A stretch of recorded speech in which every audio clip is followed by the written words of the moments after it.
Eu não uso. Não gosto. Nunca ficaste? Nunca tentaste usar óculos? Não gosto. Uma coisa Mas achas que eu fico atraente com óculos ou sem óculos? Pá, atraente nunca foi, mas pronto, o óculos favorece um bocadinho mais. Ah, é? Pronto, ele está a dizer que... Não, fica diferente. Fica com um ar diferente. Até porque mesmo na entrevista e tudo, os óculos... E há pessoal que não usa óculos, põe lentes. Eu já usei lentes azuis, sabes? Mas os óculos ficam melhor. Não fica tão artificial. Sim, os óculos já favorecem. É outra coisa um completamente diferente. É. A lente, um gajo olha para ti e quem te conhecia vê logo e tal. Não Esquece é. lá isso. Os óculos disfarçam, tu podes usar óculos de várias cores, é sempre interessante. Esse violeta. Ou podes usar um espelhado.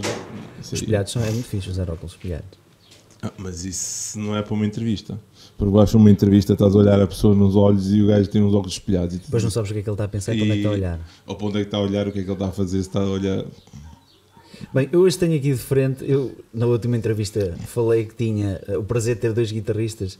Um era o Steve Vai e outro era o David Gilmour. Hoje tenho aqui o Steve Vai português. O homem é rapidíssimo. Ou não. Assim.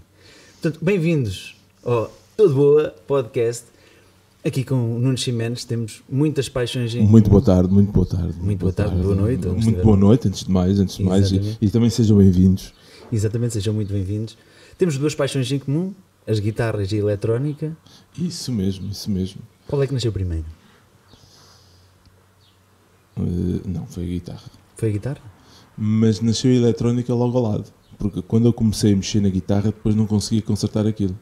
E o meu pai, eletricista, disse-me: isso deve ser aí um potenciómetro, ou esse, na altura não era potenciómetro, não chamavam, resistência variável. Resistência variável, sim. Deve ser aí. É uma resistência variável. E o meu pai depois começou, e eu sempre tive aquela coisa, e tu sabes, eu compro uma guitarra, a primeira coisa que eu faço à guitarra, desmonto tudo. Exatamente. Já a minha primeira guitarra era, mas na viola acústica não, porque a minha mãe ofereceu-me a minha viola acústica, e eu comecei a aprender. E passado ano e meio pedi-lhe uma guitarra elétrica. A minha mãe disse não. E o meu pai disse assim: vais dar a guitarra elétrica, vais começar a tocar, nunca vais largar. E é verdade. A verdade foi. Eu fui para o conservatório, aí com 16, 16 já não me lembro. Tinha a minha guitarra elétrica, tinha aulas no conservatório com a viola acústica, conservei. E estava a falar no conservatório não é para me estar a gabar, era só a seguir a cronologia. E aí aprendi algumas coisas, mas já sabia tocar. Começaste com que idade? Aí com 13 anos. Com 13 anos? 12, 13 anos. Mas aí não tocava, aí... Era o gosto só. Não, e é com os meus colegas e com o meu primo íamos tocar umas canções. Lá em São Silvestre, em Lisboa. Até começou em Lisboa, até. Em Oeiras. Santa Mar de Oeiras, onde a minha mãe esteve lá. Tu moravas em Lisboa? A minha mãe esteve lá uns meses e tudo. E o meu tio morou em Santa Mar de Oeiras. E então a minha mãe às vezes era colocada em determinados sítios e o gajo tinha que ir. Só que ela depois veio para cá, para Coimbra. Também dava que aulas? Era auxiliar de ação educativa. Contínua, o professor antes dizia. A minha mãe não era professora, mas fazia isso. Até que ela concorreu cá para Coimbra. Ficou cá em Coimbra e começou a trabalhar na Universidade de Coimbra. Não era reitoria, no Palácio dos Grilos. E aí depois, já eu tinha que entre 9 e 10 anos, não me lembro bem da cronologia, mas era mais ou menos assim uma cena. 9, 10 e esses 11 anos cá, quando era miúdo, é o que eu estava a dizer, pegávamos na guitarra porque o meu tio tocava. Então a paixão vem da parte do teu tio, tu vês o teu tio tocar. Não, todos eles tocavam, o meu tio também era africano, era aquela família africana, gostava lá das coisas, mas eu não gostava nada disso, mas gostava de o ver tocar. Pois. Eu não gostava de nada daquilo, mas gostava de ver tocar. E o pai do meu primo tocava fados. Mas tocava guitarra portuguesa? Ele acompanhava na viola. E o que era o tio dele, não sei, esse é que sabia guitarra portuguesa. Só que guitarra portuguesa nunca aprendi, mas gostava da viola, o acompanhamento, o soar e tudo. Até que pedi à minha mãe e o meu primo também começou a tocar. Começámos todos a tocar e eu cada vez mais interessando, os 11, os 12, os 13, os 14. E aos 15, quando eu tive a guitarra elétrica, disse: tenho que aprender mais alguma coisa. Qual era a guitarra elétrica? Qual foi a primeira que tiveste? Lembras? Foi um espetáculo. foi logo de uma marca espetacular. Foi a do Guitar God, foi a Steve Ibanez. É o que eu digo, isso não é hipótese. Foi uma EX. EX1. É X ou RX? EX. EX é muito mais caro. É mais caro. E então tive essa primeira guitarra, tive durante 2, 3 anos, acho que sim, foram 2 anos, até que depois comecei a tocar e fui com uns amigos meus, tocando assim nas garagens e tudo, e aí comecei nas bandas de garagem. Nas bandas de garagem não tinha muito dinheiro e quis comprar uma RG. Uma RG. A tal RG. Eu comprei a RG, já não me lembro, mas acho que era uma preta, não era preta, não, era vermelha. Já não tens nenhuma dessas guitarras? Não, já foi embora. Era uma vermelha, acho que tinha pontos, tinha Floyd Rose. A outra também tinha Floyd Rose, mas esta já tinha alguma coisa decente, porque a outra eu tocava no Floyd Rose, afinava tudo. E também não sabia afinar. Pois. Naquela altura era... E aí fui começando a perceber como é que as coisas funcionavam. Fui tocando, vendo e tudo, até que chegou um ponto, pá, e com 17 anos, alguém veio ter comigo, me tinha visto um amigo meu, e disse, pá, tu não queres ir tocar connosco numa banda de baile? E eu disse, pá, eu não gosto de banda de baile, pá, isso não é para mim, pá. Esse pimba não... Gosto é de rock, pá, e metal, e essas coisas. Pá, e aqui ias ganhar dinheiro. Quanto é que ganha? Opa, por noite, no mínimo, ganhas 100 euros. Pá, então, já era em euros ou era em contos? Era 20 contos? 20 contos. 20 contos. E no inverno pagavam-te 10 contos. 10 contos. E Isso era uma fortuna na altura. E era bem. Tu hoje em dia ganhas a mesma coisa? Sim, mas na altura, comparando, hoje seria 20 contos, seria para aí, sei lá, para aí 500 euros hoje. Se calhar mais. Não, 20 contos também não seria assim tanto. Então 20 contos, um salário mínimo eram 300 contos. Sim. Me lembro, o último salário mínimo que me lembro em contos eram 300 contos. Se te lembras de 300? Então, se calhar ganhava menos. Pá, não, era 20 contos que se ganhava era uma fortuna. Não me lembro, mas era por noite. Eu sei que ganhávamos. E a primeira banda foi o SOS, era o Dourado. Uhum. E nós ouvíamos para São Silvestre, íamos para Leiria, íamos para Chaves, íamos para Viseu, lá para cima. Viseu sempre foi muito forte nos bailes. E ele levava. E o que me espantava sempre é que o gajo andava sempre bem. O Dourado tinha a empresa de som, tinha tudo, e tinha Ferraris, tinha Porsche, tinha tudo. O gajo, acho que o gajo ainda tem. E eu comecei a ver aquilo e comecei depois a querer ganhar também o meu dinheirinho, porque na altura eu estudava, ainda dava para estudar. É certo que se calhar aí perdi um bocado do estudo, mas perdi também muito tempo, porque eu lembro-me que, sei lá, com 15, 16 anos, eu chegava à casa, se não fossem lá chamar, eu passava a tarde inteira até à noite a tocar. Yes. E às vezes saía do liceu, se eu tivesse que estudar, eu estudava, porque se eu estudar, eu estudava. A minha mãe me dizia-me, tens que fazer as disciplinas, e eu fazia as disciplinas. Mas não quero fazer aquelas disciplinas e dizer, não vou preocupar, não, estudar. Eu estudo, tiro boa nota, seja 15, 14, 15, 16, ou 12, ou 13, mas estudar eu fazia aquilo. Mas depois pegava e depois era sintomático. Eu acho que sempre fui uma pessoa sabia o que queria. Eu ia para casa, tinha uma música para tirar. E quando era para tirar a música, eu tirava a música nem que fosse 500 vezes. Voltava atrás com o disco, ou com a cassete. Ainda tiravas em vinil. Em vinil, porque o vinil dava para alterar a velocidade. E parar o pitch. E também tinha uma cassete, um Walkman. Um Walkman também dava, que tu conseguias diminuir a velocidade, só que alterava o pitch. Mas pronto. Mas tu alterando a velocidade, não alterava o tom também. Mas tu aí fazias o seguinte, eu aí para fazer essas coisas falava com amigos, mas essa música é em que tom? Vamos supor, é em Mi. Ok, tudo bem. Ou é em Sol maior, ou é em Dó. E tu ias testar a primeira nota, e depois testavas e ouvias. E naquela altura, ainda hoje, não sei se o meu ouvido alterou muito, e eu ouvia a música e quando via o tom que me diziam, não, isso não é este tom, não pode ser este tom, porque os intervalos não são iguais. E eu fazia isso, assim. Mas com os discos era sempre muito certinho. A minha viola acústica serviu para isso. Eu desafinava e afinava a viola acústica. Por exemplo, tocava Van Halen, eu ouvia as notas, não te sei explicar como. ouvia a nota e sabia que aquilo era um Mi. E sabia que a minha nota base da guitarra não estava a dar. Mas tu sabias sem tocar na corda? Sem tocar só de ouvido? Só de ouvido. Isso tem um princípio de ouvido absoluto. Não, isso não é ouvido absoluto. O ouvido absoluto é o princípio. Ainda hoje eu sou capaz de ouvir, às vezes está a dar na televisão e dá uma melodia qualquer. E eu erro meio tom, mas vou à primeira lá. Agora, o ouvido absoluto, as pessoas ouvem-te, dão-te um acorde tipo Dó menor de sétima com uma nona aumentada. Eu isso não consigo. Pois. Sou capaz que é Dó, até sou capaz de ir ao maior, com a nona aumentada, saber, não, mas sou capaz de depois seguir isso. E só para te dizer que depois eu fazia isso, e era meticuloso. Ainda hoje sou meticuloso, gosto de tirar as coisas, mas já naquela altura era, e tirava tudo, e treinava, e treino. Não deixei de treinar. Tu nessa fase do início, tiveste aulas, qual foi o teu seguimento, qual foi o percurso? Aí desce pai com 17 anos, aí tinha muita coisa. Eu tinha o conservatório que andava a aprender. Lisboa?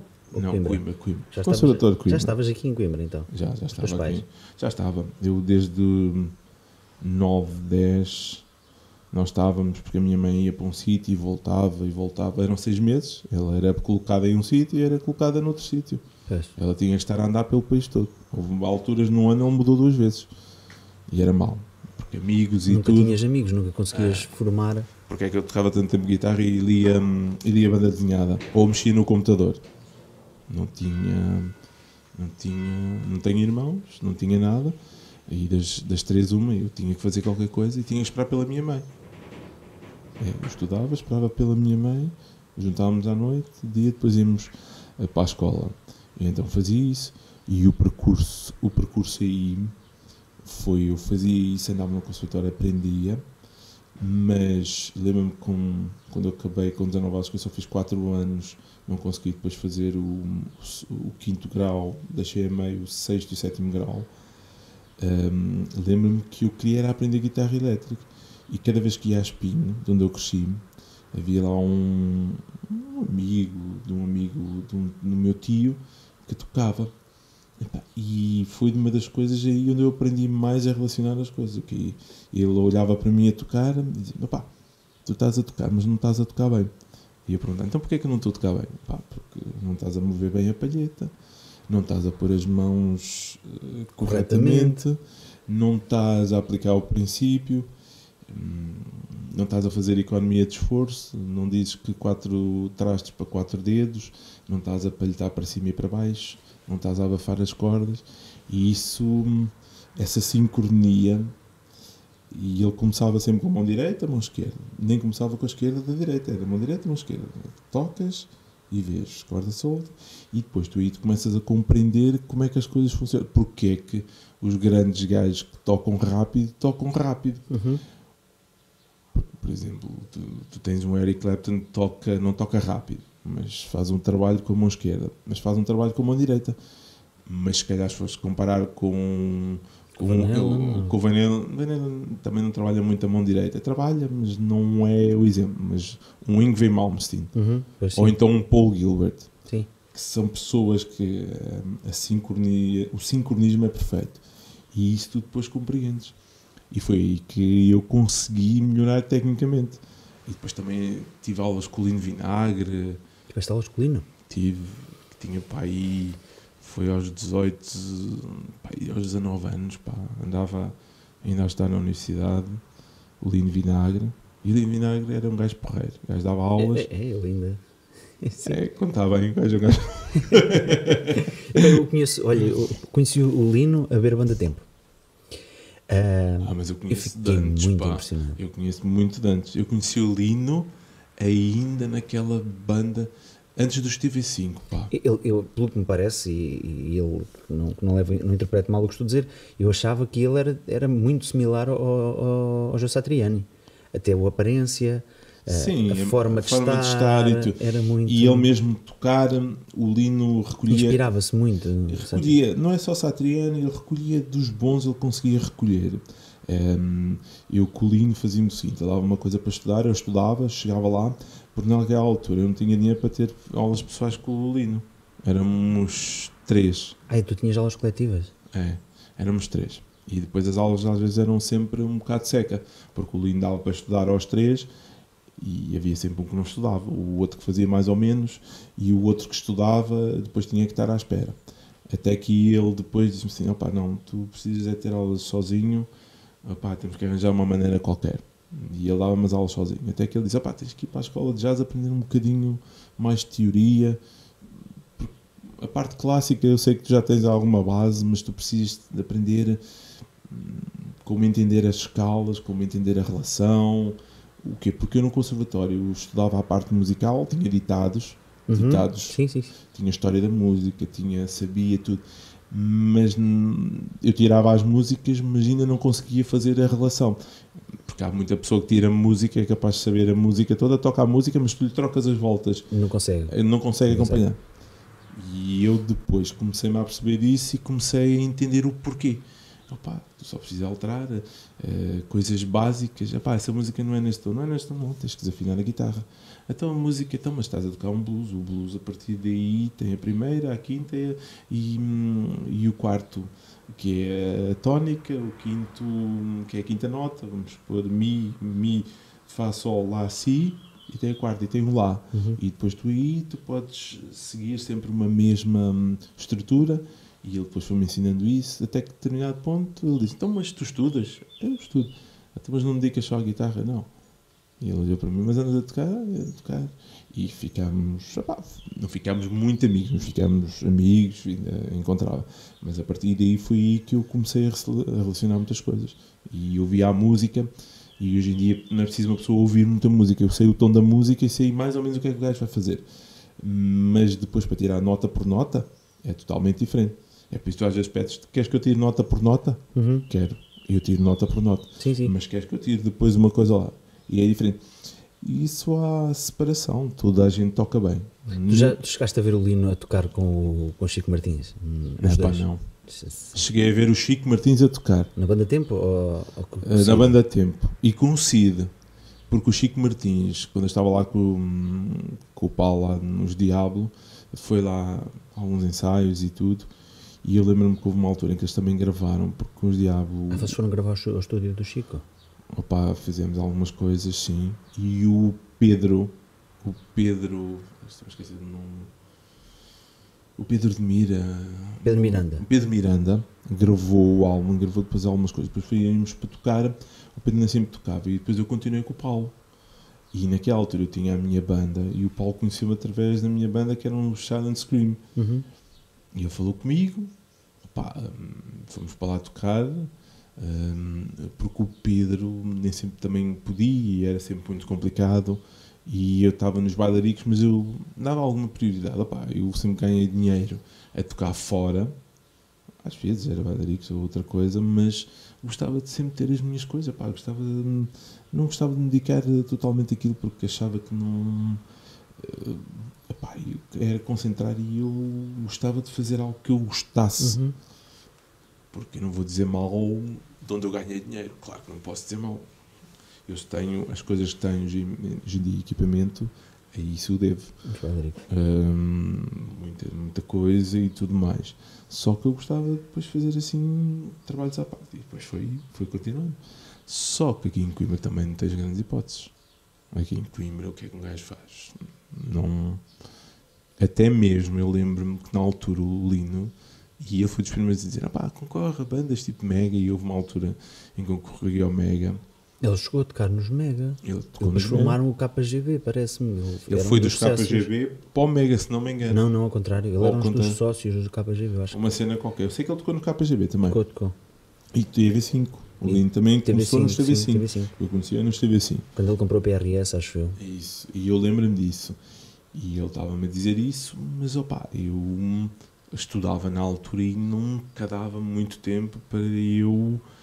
Porque eu lembro-me perfeitamente nessas audições dos Mega, quando uma pessoa andou para lá a substituir só elementos, aquilo era pesado, porque tocava-se... Era muito repertório, pá. Não, tocava-se muitas vezes, não era só o repertório. Mas era muito repertório para tirar, eles estavam sempre a tirar coisas novas. E tocava-se muitas vezes. Houve. Eu lembro-me de estar nos Dominó e nós no verão tocávamos coisas novas, pá. Assim, estavam sempre a tirar coisas novas. Sempre também. coisas novas. Lembro-me nos Dominó, lembro-nos K3 ou 4.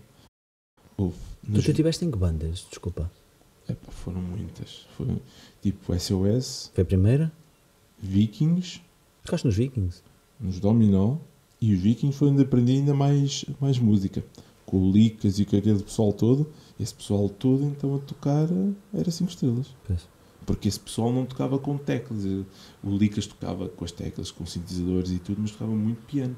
Uhum. Enquanto nas outras bandas de baile já tinhas a outra cena, já tinhas sequenciados, teclas sequenciadas, samplers e tudo. Basicamente quem tocava muito, e nós tínhamos as cordas, as guitarras e o baixo e tudo, tinham a fazer muita coisa. O resto já estava. Mas pronto, continuando. Dominó. Depois ainda andei dos Dominó, ainda andei de um lado para o outro, porque andava a ver o que é que eu ia tirar na universidade, opá, essas coisas. Ainda fui para uns grupos tocar com o Puro, já nem me lembro, em São Martinho de Árvore, e depois ainda toquei num outro grupo qualquer, que eu já nem me lembro o nome. Depois toquei em K3 ou 4. Depois ainda andei a substituir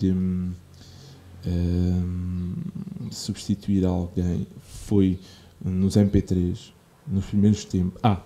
Toquei também nos Wave. Tocaste no Wave? Toquei nos Wave. Toquei para substituir o Miranda. Sim. Fui substituir o Miranda. Porque eu tenho que me lembrar disto, porque já foi tanta coisa. E toquei lá um tempo, mas depois decidi sair por causa de questões de emprego. Eu nunca consegui, que eu tinha... era muita coisa ao mesmo tempo. Toquei nos Wave. Toquei noutra banda também lá perto da Tocha. Depois houve uma altura que eu estava a trabalhar, não consegui conciliar, e das últimas bandas onde eu toquei foi MP3.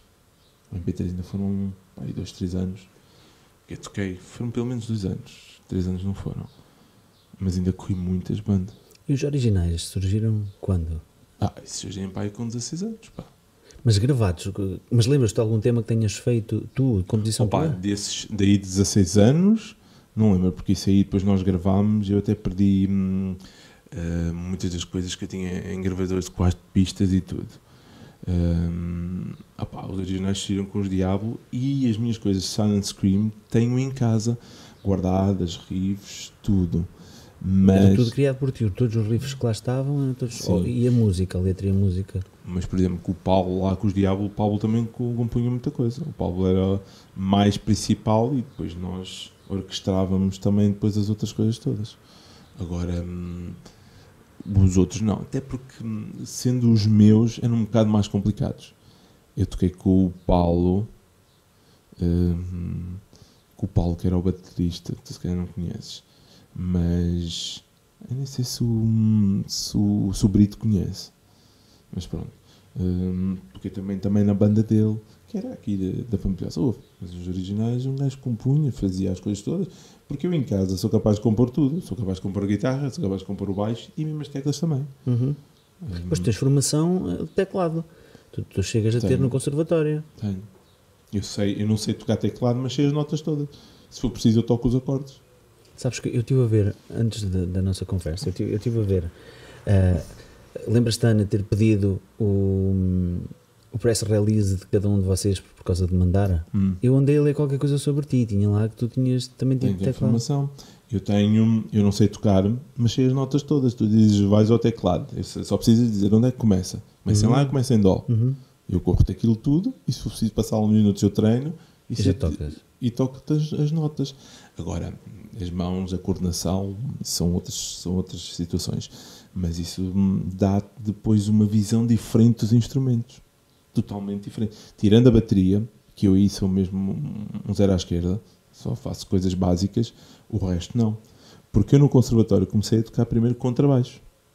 Eu toquei contrabaixo. Eu toquei contrabaixo e depois passei para a viola acústica. E foi no contrabaixo até que eu, devido à extensão da mão, foi aí que eu fiz a minha tendinite, devido à pressão e à escala que o contrabaixo tem. mas corri no conservatório, até aulas de canto nós temos. Tu tens, não é aulas de canto, como é que se chama? Classe conjunta. E tens de cantar. Pois. Tu tens de cantar mesmo. E obrigam-te a saber cantar.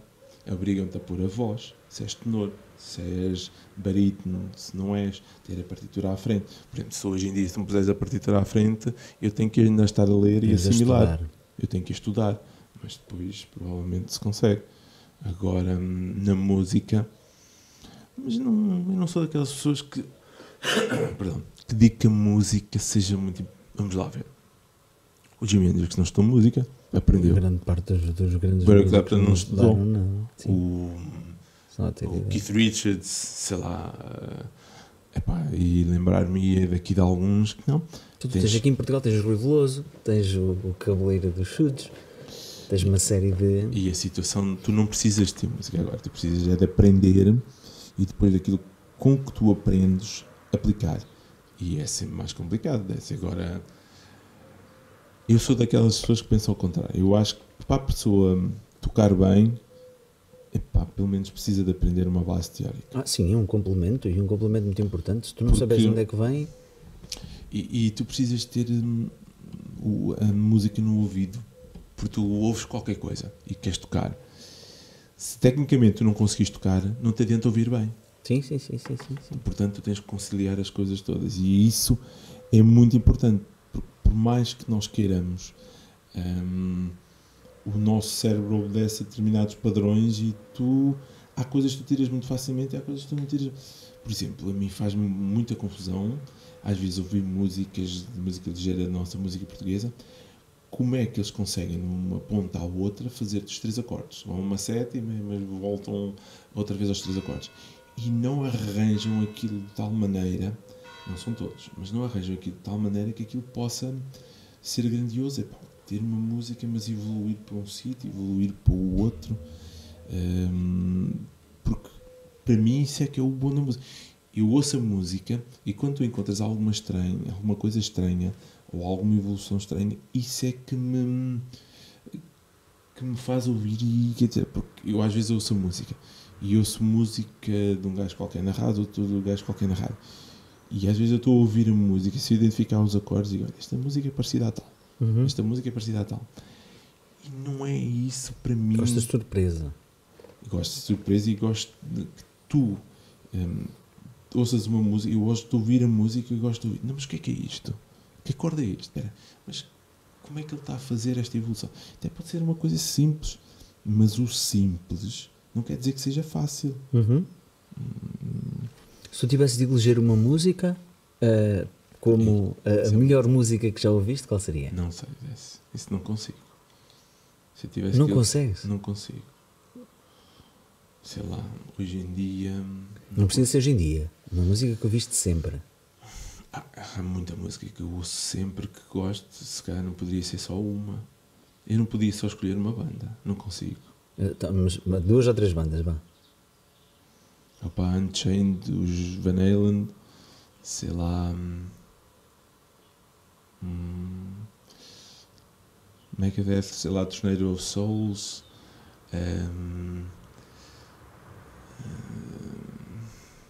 sei lá...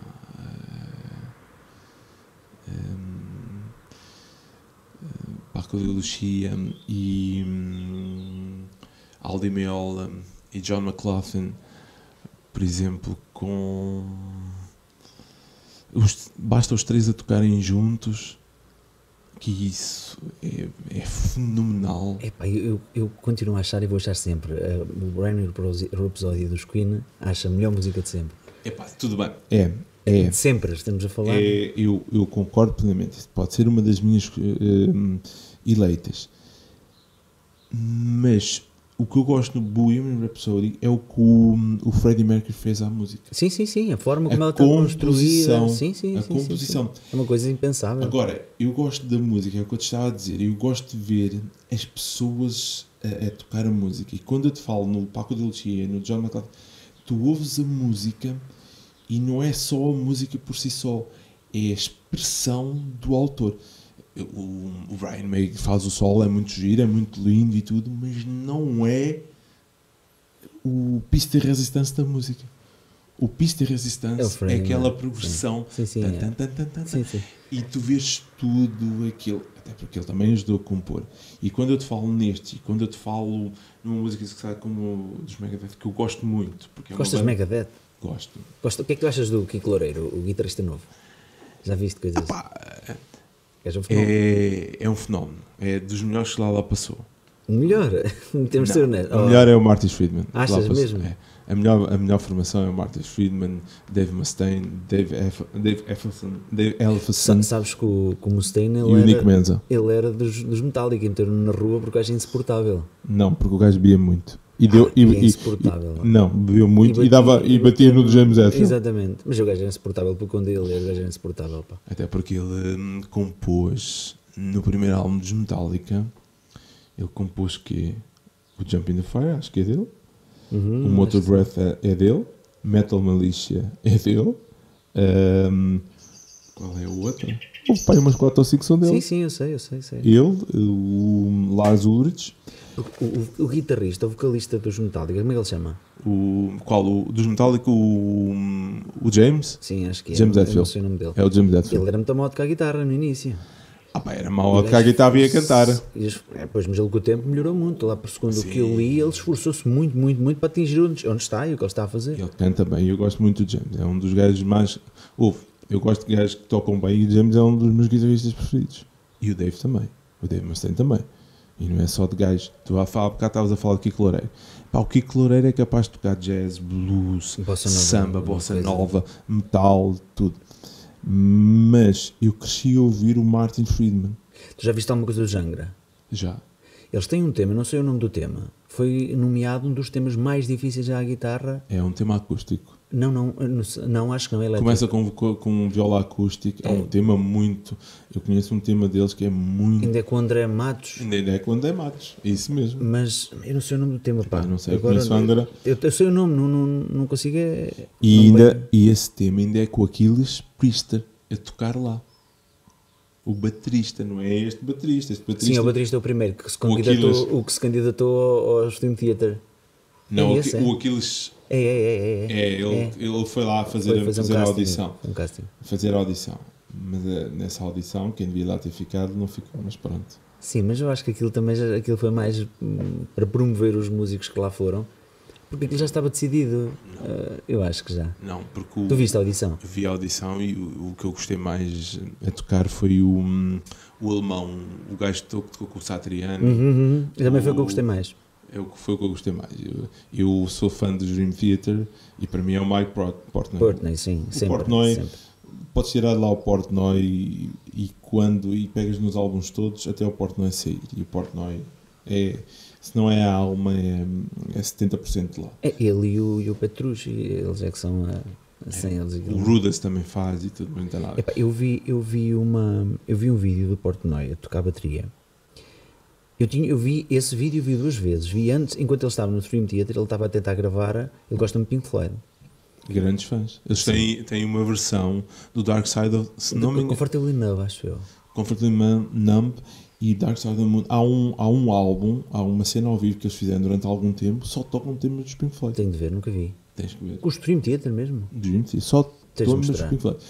Há uma cena do Rudas que ele começa com sintetizadores, cenas todas, e tu vês, ele vai buscar aos anos 80, 70, toda a parafernália para fazer igualzinho ao... Como é que ele chama o teclista dos Pink Floyd? Agora esqueci, o meu gajo que morreu, agora esqueci, não interessa. Ele vai buscar aquilo tudo para fazer os sons iguais. Até mesmo o Petrucci toca tudo igual, tudo. Só a voz é que não. Os Dream Theater, o único problema que têm é a voz. Mas é tipo o Jangra. Depois se o André Matos, ele também o único problema que eles tinham era a voz. E ainda hoje é. Ele agora tem um bom vocalista muito bom. Sim, mas Angra mudou muito. Pá. Depois se o André Matos que mudou. Mas os Angra também são excelentes músicos. O baixista é top. Sim, mesmo. Muito. André Ski? Não, André. Ele não é André? Não. Filipe Andreoli. É Filipe qualquer coisa. O outro guitarrista também é bom, não digo que não. Eu acho também. Sim, mas o Kiko foi o que se destacou o homem. E o Kiko ainda não saiu do Zangra, nem sei se ele saiu do Zangra. Vai fazer umas participações. Mas o que eu te estava a dizer do Mike Portnoy, eu vi, ele enquanto estava a gravar umas coisas dos Pink Floyd, e agora, ele recentemente, voltei a vê-lo, ele tem uma banda, não sei se aquilo é tributos, o que é, até ele canta e toca bateria. Há Mas muito tempo. com quantos elementos? São 3 elementos? São muitos mesmo. Então não. São Ele muitos. tem várias bandas agora. Ele tem várias. Muito bom. Epá, eu gosto mais, por exemplo, ou tocar coisas simples do que propriamente o que ele fazia, percebes? Opa, é assim, embora admiro o que ele fazia. o Mas... Porto não é capaz de tocar simples, é capaz de tocar complicado, mas é um gajo que tem muito feeling a tocar bateria. É isso mesmo. E o que lá está, não sinto isso, por exemplo. lá está, a cena tem speed e não sei o quê, mas não tem feeling. É totalmente ausente. É. Porque uma banda, quando nós tocamos todos juntos, quando nós estamos a tocar bem, mesmo que um gajo se engane, tu vês que o feeling da banda, Sim, a coisa não se perde. Agora, quando estamos a tocar cada um para o seu lado, ou há ali uma fricção, eu posso estar a tocar bem, mas não parece, depois o outro pode estar a tocar bem, mas também não parece.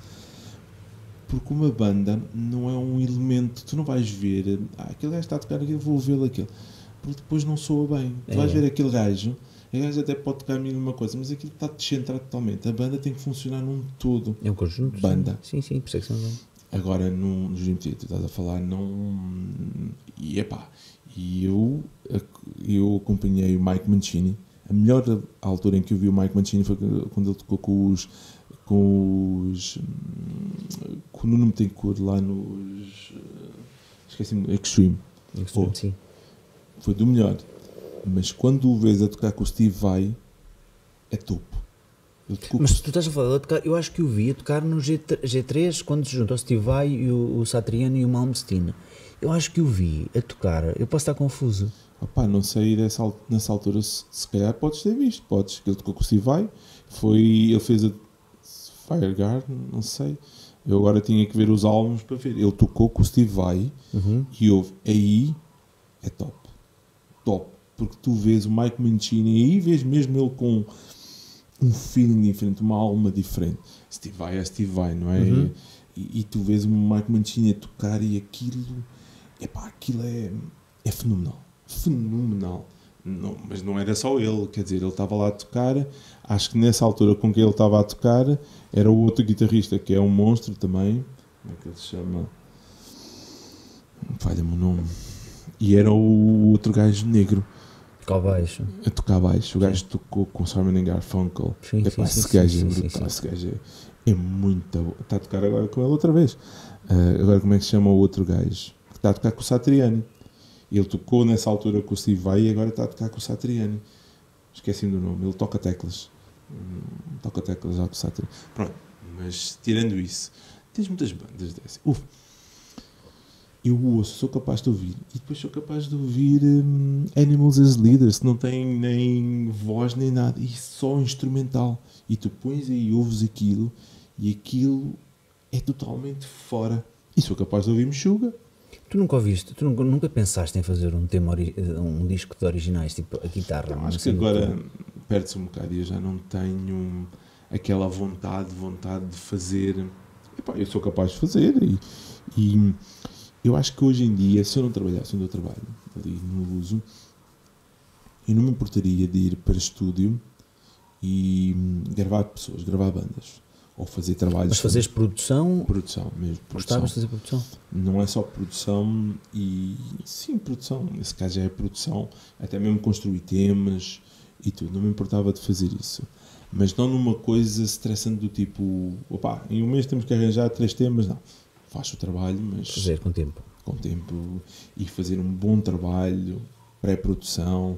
Ir com as bandas. Até ter a minha banda. Fazer um trabalho. Só que hoje em dia, monetariamente, não sei se isso é execuível. E a situação é toda diferente. E não é... Uma pessoa não tenha material ou outra coisa qualquer. Agora, tu tens de ter essa predisposição para... E saber que vais conseguir garantir dinheiro nisso. E cá garantes. Não garantes. Porque é complicado. Não, eu não tenho essa noção. Porque depois começo a pensar na minha família, começo a pensar na minha filha, no meu filho, na minha mulher... a Fátima também trabalha e a Fátima sempre me acompanha. A Fátima sempre me disse: se eu quiser seguir a música, ela apoia a 100%, mas eu é que tenho que me decidir o que é que eu quero. E nisso a minha mulher é decidir. E ela sabe o que é que há de fazer, sempre soube, e continua a saber. E ela quer que eu me decida porque não é como tudo. Ela diz que eu sou o homem dos projetos inacabados. Um gajo não conclui o conservatório, depois não conclui o curso superior e depois não conclui mais não sei o quê. Depois... Sabes que eu também sou um bocadinho assim. E eu li que as pessoas que são muito criativas, elas não conseguem terminar mas isto nada. Tu tens sempre, ainda hoje, ontem, o meu colega Marco estava a me dizer, pá, é uma perda de tempo porque assim, tu tens as cadeiras para acabar.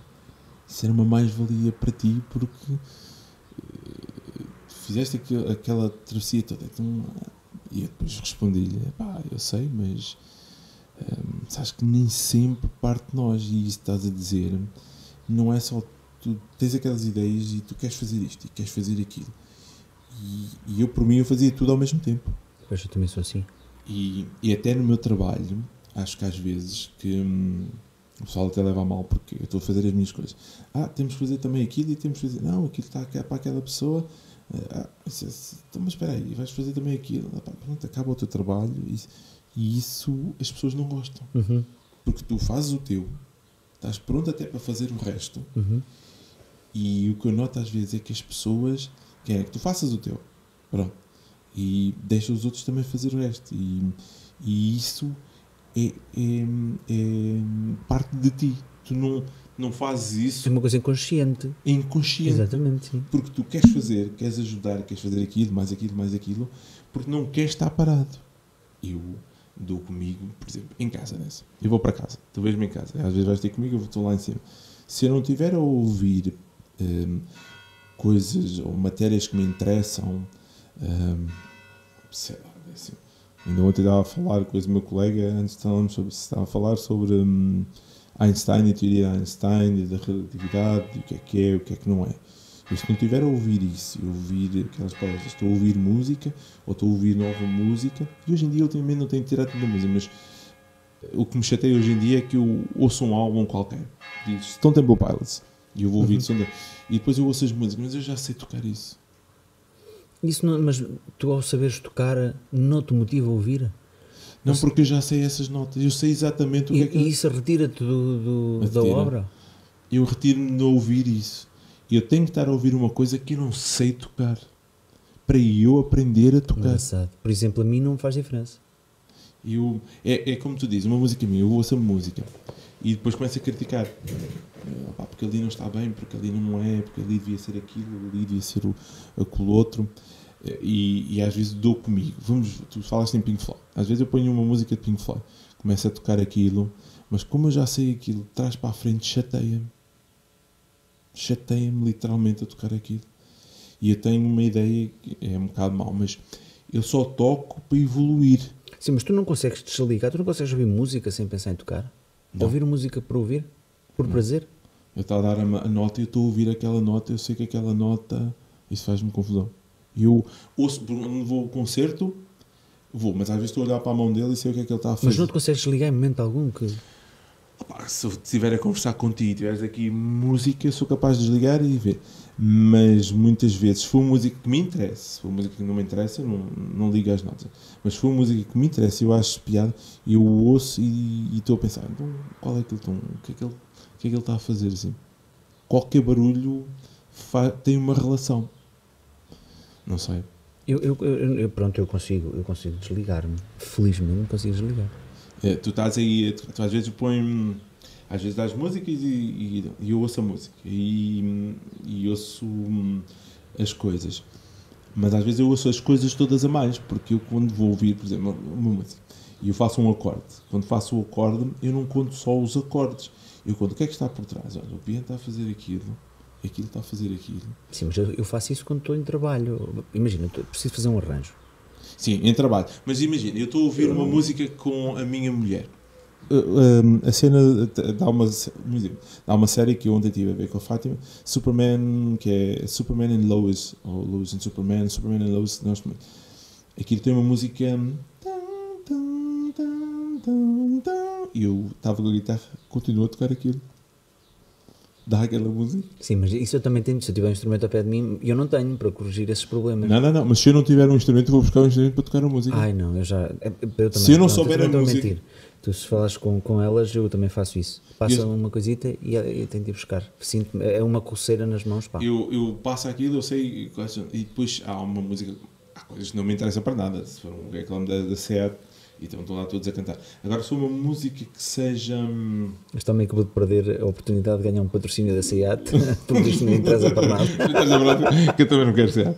Não quero SEAT para nada. Quero um Dacia a gás, que é para gastar pouco. Ele está apaixonado por um Dacia. Um Dacia a gás. Da última vez que eu fui lá até me passei só de ver os preços. Mas continuando. Dou-te um exemplo. O Halloween. É uma das músicas do John Carpenter. E eu ouvia aquilo e ouvia a música e dizia, pá, estes acordes são brutais, eu tenho que os tirar. E quando depois vi, eu sou capaz. Agora, é assim, eu sou capaz de estar a exagerar, mas quando não me interessa, não me interessa. Quando me interessa, qualquer coisa que seja, eu vou. Eu em casa, se estou com a minha filha, não. Com o Gustavo também era a minha coisa. Chegamos a casa, ela diz-me, papá, hoje em dia agora já não dá o Dragon Ball GT, já não dá o Dragon Ball X, o X. Agora o X, o novo. Acabou e nós... dá um X, eu não sabia. Que é o que eles fizeram em 91, qualquer coisa, que é para utilizarem a história toda e fazerem uma arena de combate e tudo. Acho que são 120 episódios, 140 episódios, qualquer coisa assim. Eu pego, sento-me ao pé dela e vimos os dois, que ela pede-me para ver. Aí não vou buscar a guitarra, mas pronto, fica um bocado. Mas ficas meio chateado, meio... Não, a música, aquilo lá, tem uma música inicial, houve uma vez peguei na guitarra, tirei a música, pronto, é assim maior, está bem, pronto, já sei. Já estás descansado? Já estou descansado, que eu já... Não tirei aquilo a pente fino, mas já sei, já estou descansado. O que é a música que roda? Mas fica ali. Agora, se eu estiver lá em cima, se estiver a ouvir música, aquilo que eu não sei, eu tento ir buscar. Por exemplo, o Meshuggah, aquilo tem 8 cordas, eu não tenho nenhuma guitarra de 8 cordas. Às vezes pego na guitarra e desafino, que é para saber o que é que eles estão a fazer. Porque a música roda muito em volta do que tu fazes. Mas estranho que seja, quando eu estou no meu trabalho hoje em dia, não ouço música. Os meus colegas ouvem todos música, mas eu não ouço música. Também não ouço, não trabalho. Eu trabalho, estou a fazer as coisas, estou muito concentrado, muito focado, e é mau que o pessoal diz algumas coisas. Eu às vezes gosto de trabalhar sozinho. Se eu não conseguir fazer alguma coisa, que vou chamar alguém para me ajudar para acabar a fazer. Mas senão eu trabalho sozinho. E o que é que eu ia dizer? Não é para... Não ouves música, estávamos a falar... Não ouço música, mas não estava a avançar para outro tema. Às vezes sou um bocado individualista, sou. Porque eu gosto de olhar para as coisas e gosto de estar a ver... Eu gosto de estar a seguir o meu raciocínio. E se vem outra pessoa e me diz outra coisa, depois segue outro raciocínio e eu tenho que começar a pensar nas coisas. Se corre bem, se corre mal, eu peço ajuda. E eu gosto de ser assim, mas isso é em todas as coisas.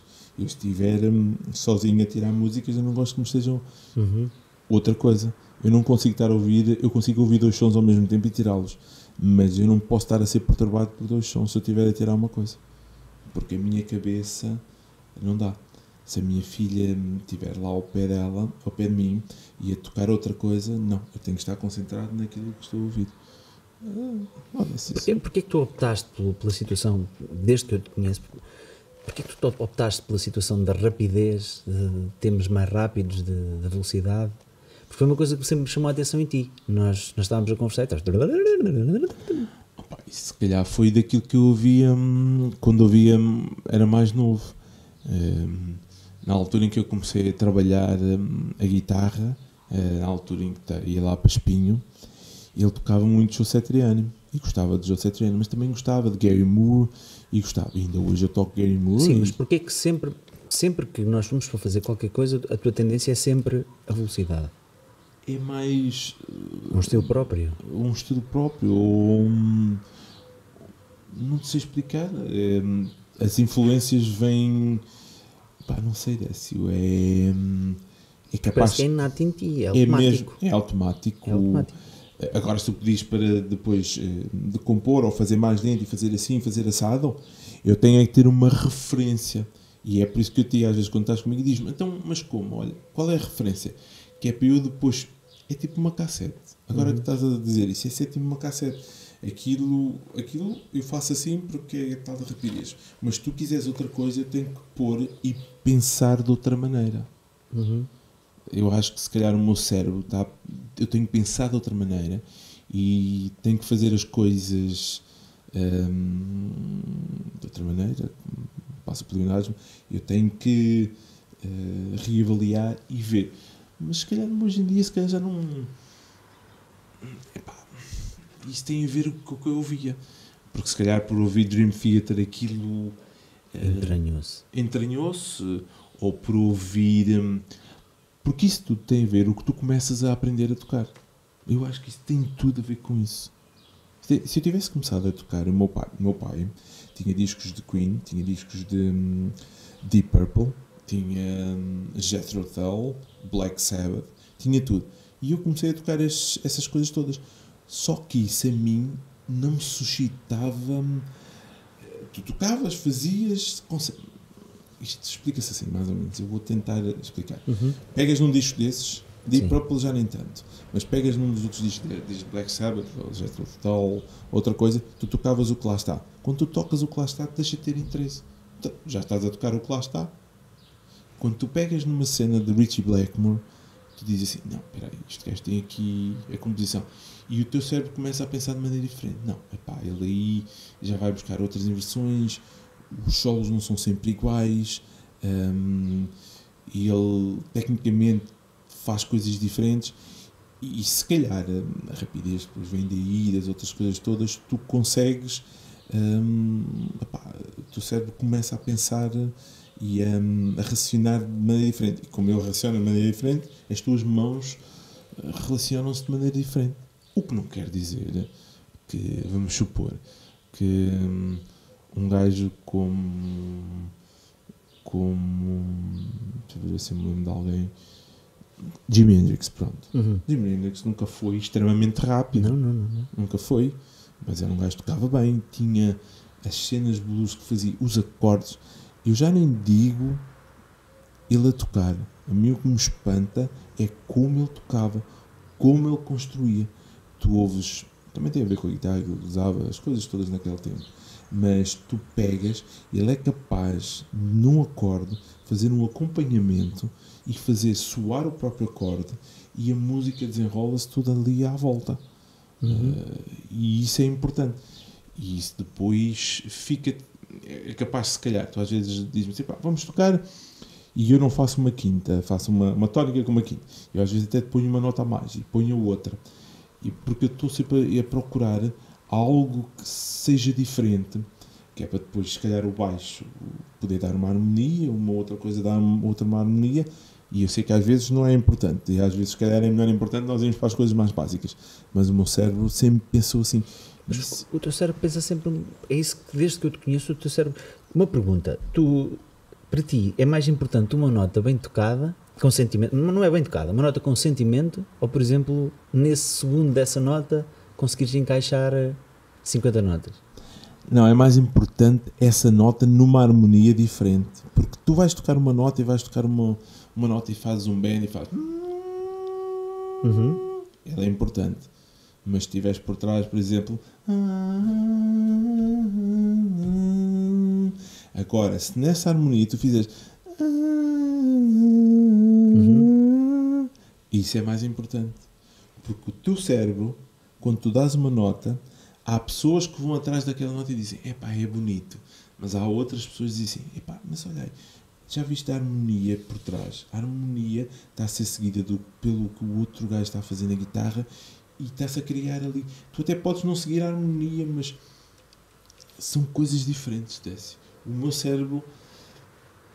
Se calhar, se tu perguntares ao David Gilmour, ele se calhar é capaz de dar uma nota e ela soar bem.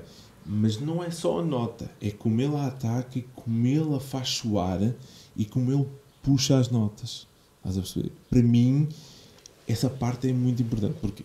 Porque isso tem tudo a ver com o que tu vais buscar ou o que está por trás. E tu às vezes podes dizer, mas essas notas às vezes não colam ou não ficam lá. Depende. Um gajo tem que saber depois reduzir, fazer, mas se a harmonia estiver lá, eu acho importante que essa nota reflita. Se for só uma nota, tudo bem. Mas se ele conseguir fazer sobressair, é como tu cantares. Então imagina, eles dão-te um Mi maior ou dão-te uma nota qualquer, não interessa. E tu cantas essa nota. Então, mas tu pegas num brasileiro. O brasileiro não te canta a nota. O que é que ele faz? Depende muito. Não, há gajos com harmonia, eles vão buscar ali um arsenal harmónico totalmente diferente. Se tu pegares aqui em qualquer dos outros, se calhar as pessoas normais cantam e seguem uma harmonia. Mas há pessoas que se calhar conseguem pensar e é fora da caixa. Aquilo é fora da caixa. Sim, certo. Mas eu acho que isso vem muito dessa tal influência que tu tens, desde raiz, percebes? Porque a nossa luta sempre foi muito à base da simplicidade, fazemos o simples. E às vezes eu sinto que o simples para ti te faz muita confusão. Faz porque eu olho para aquele simples e às vezes está-me a faltar ali qualquer coisa. Faltam coisas. A mim faltam coisas. E isso faz-me um bocado de impressão porque essa coisa que sabe no meu ouvido pode estar a soar bem para outros ouvidos, ou para o teu ou para o outro, claro. Pode estar a soar mal, mas são nessas pequeninas coisas que tu dizes que a tua música é diferente. Quando tu apresentas a tua música, tu dizes assim, não, eu não faço só música por fazer, a minha música tem isto, mas eu pego nisto e sou capaz de fazer isto e voltar aqui e depois reunir aqui. Porque depois, como é que nos vamos classificar? É assim, não. Pondo um exemplo. As pessoas classificam, não, é assim, ou nós a tocarmos seguem este mainstream, ou música ligeira. Mas se eles não conseguirem classificar, eles vão procurar. Não, é boa música. Não é música. Achas que música que não é classificável é boa música e boa? Não, porque não sei se é boa música, mas é uma música que desperta a atenção nas outras pessoas. Eu vou dar um exemplo, para tu perceberes o que eu acho que, da forma que as pessoas pensam. Não toda a gente, mas a parte elitista da música. E damos-nos com uma situação que é, os Azeitonas fizeram uma música que anda comigo nos aviões. Conhece a música? Yes. Pronto. A música era fantástica até participar nos Ídolos. Até um rapazinho a cantar.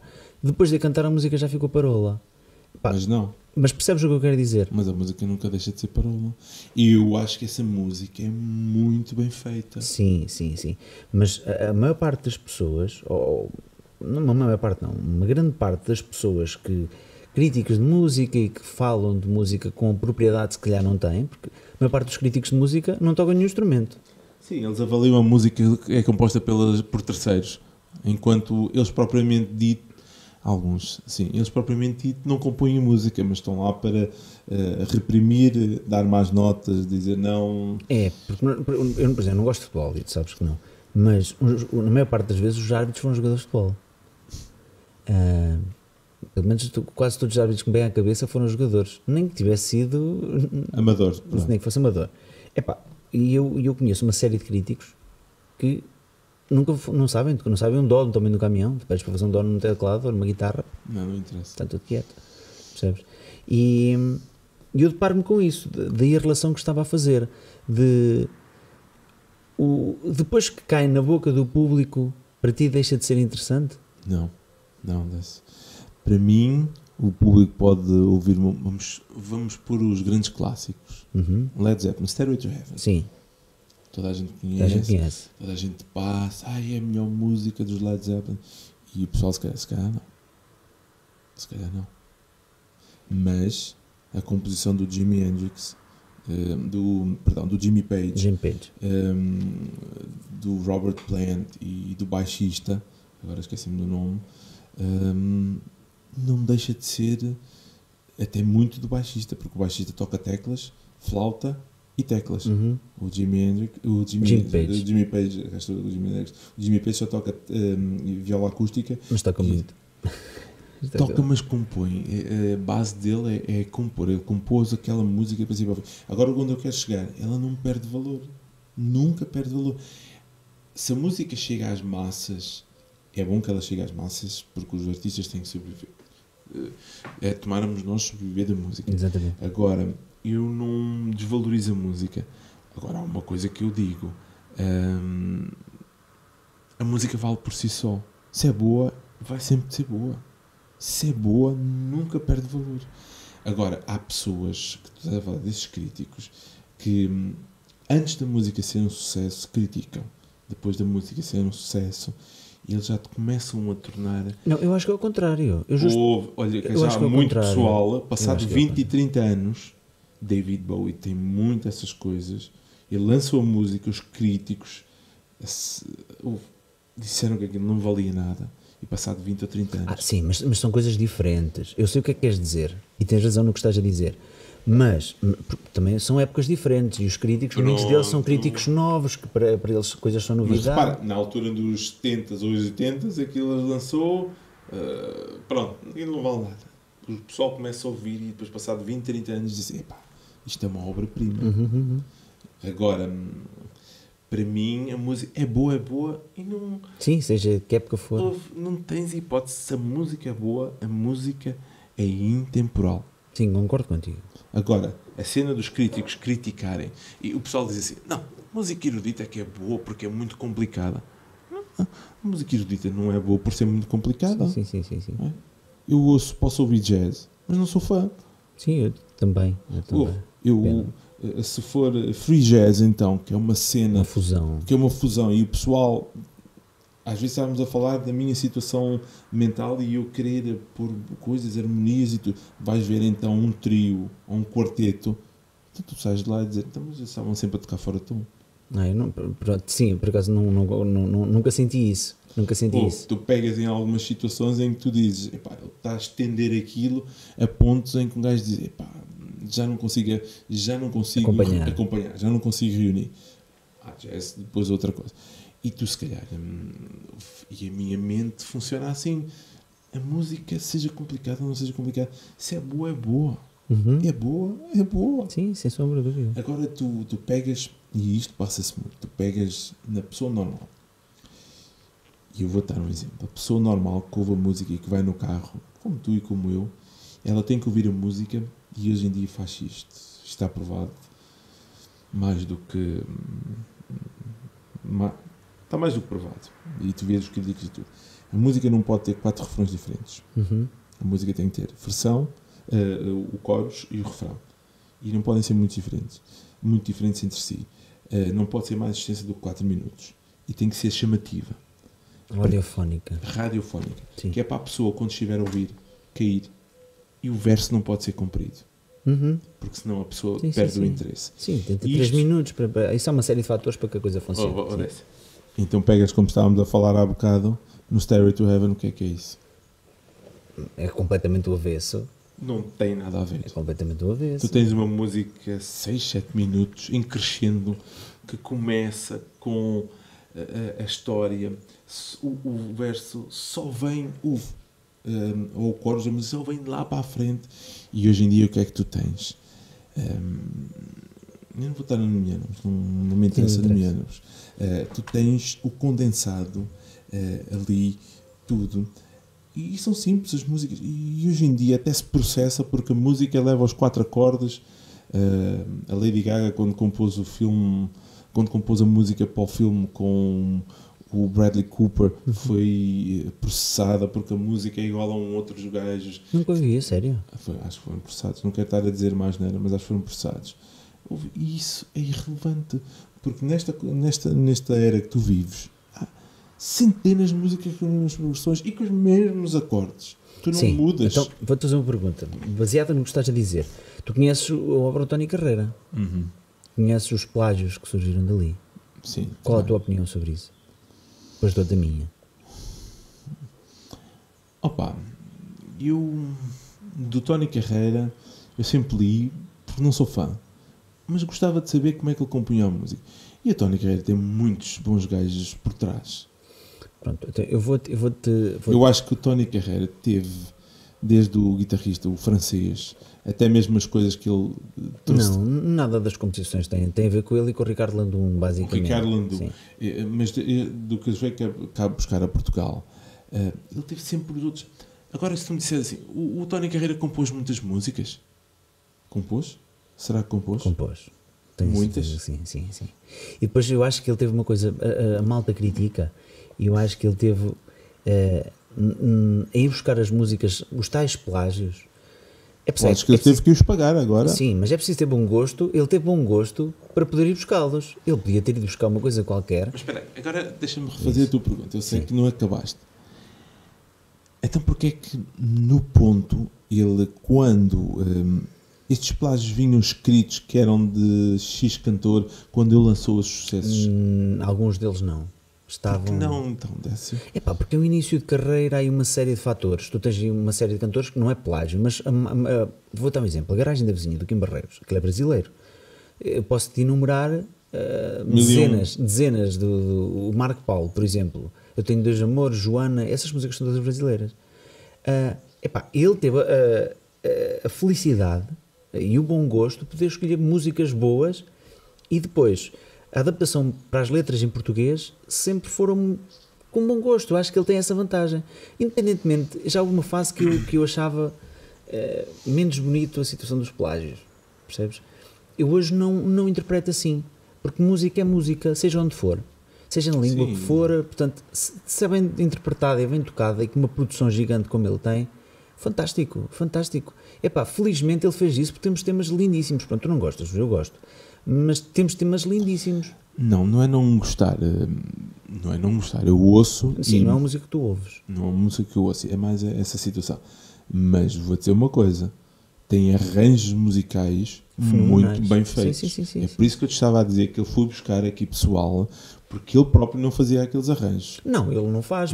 Quem fez aqueles arranjos do início foi o Landum.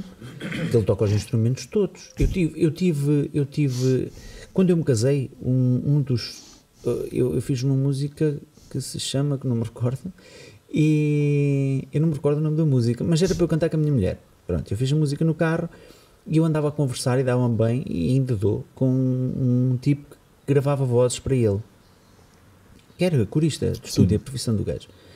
Ele diz que era muito impressionante ver o Ricardo Landum a gravar vozes. E depois, na altura, não me chamou muita atenção. Nunca, não sei, não me despertava. Eu depois fui ouvir. Ali coisas que tu não dizes que é um homem a cantar. Percebes? E até nos arranjos, ele diz que era qualquer coisa que o gajo, até a gravar as guitarras, e depois tu notas sempre um grande bom gosto nos sons. O som. O próprio som. É uma coisa fora de série. E que depois aqui isso às vezes faz um bocado de impressão. Tu ias vê-lo, e eu vi o Tony Carreira, não vi muitas vezes ao vivo, mas lembro-me, já na altura dos Bailaricos, nós tocámos com ele. Sim. Vocês tocavam com ele? Sim, faziam a primeira parte. Eu lembro-me em Viseu ir tocar várias vezes com o Tony Carreira. Mas acho que ele já aí estava sempre com o gajo francês. O francês, sim. O francês, o guitarrista. Sim. E ao vivo tocava-se e tudo. Mas depois eu comecei a ver que com o Ricardo Landum e o Landum a compor e a tocar, não é a mesma coisa. Ele tocava bem, as coisas estavam lá todas tocadas, mas depois ao vivo não era a mesma coisa. Os arranjos, quem gravava, não sei se eram os mesmos gajos. Não, era só o Ricardo, era sozinho. Só o gajo. Sozinho. E tu punhas depois ele ao vivo e nós tínhamos de tirar as músicas e tínhamos de fazer, e disse, mas eu já ouvia tocar e o gajo não toca assim. E eu sabia disso. Agora, o que eu te posso dizer é que eu não condeno o Tony Carreira. Eu acho que é assim, nós não devemos ter a inveja, que eu acho que é o que muitas pessoas têm do Tony Carreira, porque ele conseguiu-se fazer, e ele tem que ter mérito. Sim, é o que estou a dizer completamente. E eu não critico isso. Agora há pouco tempo morreu a filha dele, infelizmente.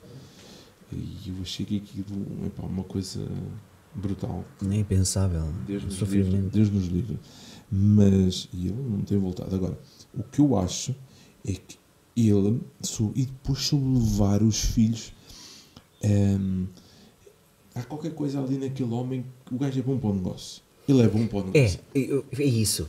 Eu falei com uma pessoa que o conhece e ele diz que o ponto mais forte de Tony Carreira é o negócio. Estás a ver? Eu não te queria dizer isso, eu estou-te a dizer o que eu acho.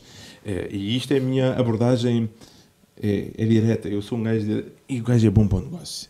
O gajo soube pôr os filhos, até a filha soube pôr, infelizmente ela faleceu. Eu acho que não foi ele que pôs, eu acho que foi. Ele já não tinha opção. Não foi. Ele encarreirou os filhos. Ajudou. O mais velho começou logo a cantar, está tudo bem. O mais novito, o gajo não sabia o que é que havia de fazer, vais para a televisão. Não foi, estás errado. Olha aqui, ele começou na televisão. Companheiro, estás errado. Olha começou nos morangos, como ator e o pai não sabia. Isso mesmo, mas é assim, a parte dele não saber, eu não me acredito muito. Não podes não saber porque aquilo demorou temporadas e o gajo não ficou só. Sim, mas quando ele começou, eu acho que ele não teve interferência, muito sinceramente. Mas obviamente, o nome Carreira abriu as portas todas, aí concordamos. Agora que ele tenha feito alguma coisa para aquilo acontecer, não acredito que tenha feito. Eu não sei, mas ele soube encarreirar todos eles, que é para, basicamente, ele dar um futuro. E é isso que eu também quero fazer para os meus. Eu quero que o meu filho, ainda há bocado vinha a falar no carro. Eu não quero que o meu filho seja um engenheiro, um doutor, um magnífico. Eu quero é que o meu filho saiba aquilo que quer fazer, mas que tenha um fio condutor, um ganha-pão, uma coisa que ele sabe que ele vai fazer e que eu veja que ele não vai ter problemas. Porque eu tenho uma mãe que é mãe galinha. A minha mãe é com 46 anos, ainda vais ali, não podes, e vais aonde, e vais ainda bem que a tua mãe é assim. Mas eu sempre, desde novo, nunca fui assim. Mas já a Fátima não é assim, e eu também não sou. Nós queremos que os nossos filhos... Mas depois os nossos filhos são cidadãos do mundo. Tu tens de largar o filho. E ele tem, que ainda hoje estava a ouvir no YouTube, um gajo a fazer uma palestra e a dizer a coisa que os meus pais me fizeram, ou a melhor coisa que eles me fizeram a mim, é deixar-me sozinho. Porque eu tenho que me desenrascar. Eu tenho que saber sobreviver. Se eu tiver que voltar para casa... acolho os meus filhos de braços abertos e se tiver dinheiro, eles ficam lá, fazem o que é. Mas eles têm que saber, porque hoje em dia a pessoa tem que saber aprender com os erros e ver que ele vai errar muitas vezes para acertar várias vezes. E isso é importantíssimo. Tal como eu tive que errar e continuo a errar. E isso é o que eu estava a dizer. O Tony Carreira, se calhar, não teve que dar esse passo tão grande. Não. O Carreira abriu as portas e ele depois aí geriu. Sim, eu acho que ele ajudou agora, conselhos que são muito importantes. E não só, ele é capaz de ajudar e sabes que isso ajuda muito. Agora, na carreira dele, aquela estrutura toda, aquela máquina, porque para mim o Tony Carreira não é o Tony que vai cantar, o Tony das carreiras, das caminhonetas. Não, é aquela máquina toda que está por trás. Aquilo tudo que ele consegue, a banda, o espetáculo, tudo. E o que ele faz quando não aparece nas televisões, o que ele faz para aparecer nas televisões, para o público se lembrar dele, para ele ir ali, ir a outro sítio. E como os filhos também são figuras públicas, ele aí vai gerindo isso tudo. Agora, tomara eu ter isso para dar aos meus filhos ou fazer o que ele fez, que é para fazer também por eles, porque nós o que podemos fazer é ajudar em tudo aquilo que podemos, ou nos estudos, ou na carreira, ou outra coisa qualquer, e isso não dá para muito mais disso. Agora, não se tira valor ao homem. Eu não tiro valor a ninguém. Longe. Eu não tiro valor a ninguém. Isso para mim não dá nada a dizer. Agora, sim, sou capaz de pegar numa música ou noutra música e de ser uma opinião. Tudo bem. Mas são as minhas opiniões. O meu colega, o Marco, está lá ao pé de mim. É como tu. Ele é capaz de estar a ouvir Tony Carreira o dia todo. Não, mas é como tu, quando é como tu, é no sentido. Ele ouve Tony Carreira. Sim. E a seguir ouve não sei quantos, e a seguir ouve não sei quantos. E só para me chatear a mim é capaz de pôr aquilo o dia inteiro. Porque eu tenho, às vezes, quando eu estou no computador, aí sou capaz de ouvir música. E eu aí vou ao YouTube, faço a seleção. E tu, se fores ver a minha seleção, tu não encontras uma única música portuguesa. Começa por Stone Temple Pilots, vais a Pearl Jam, vais...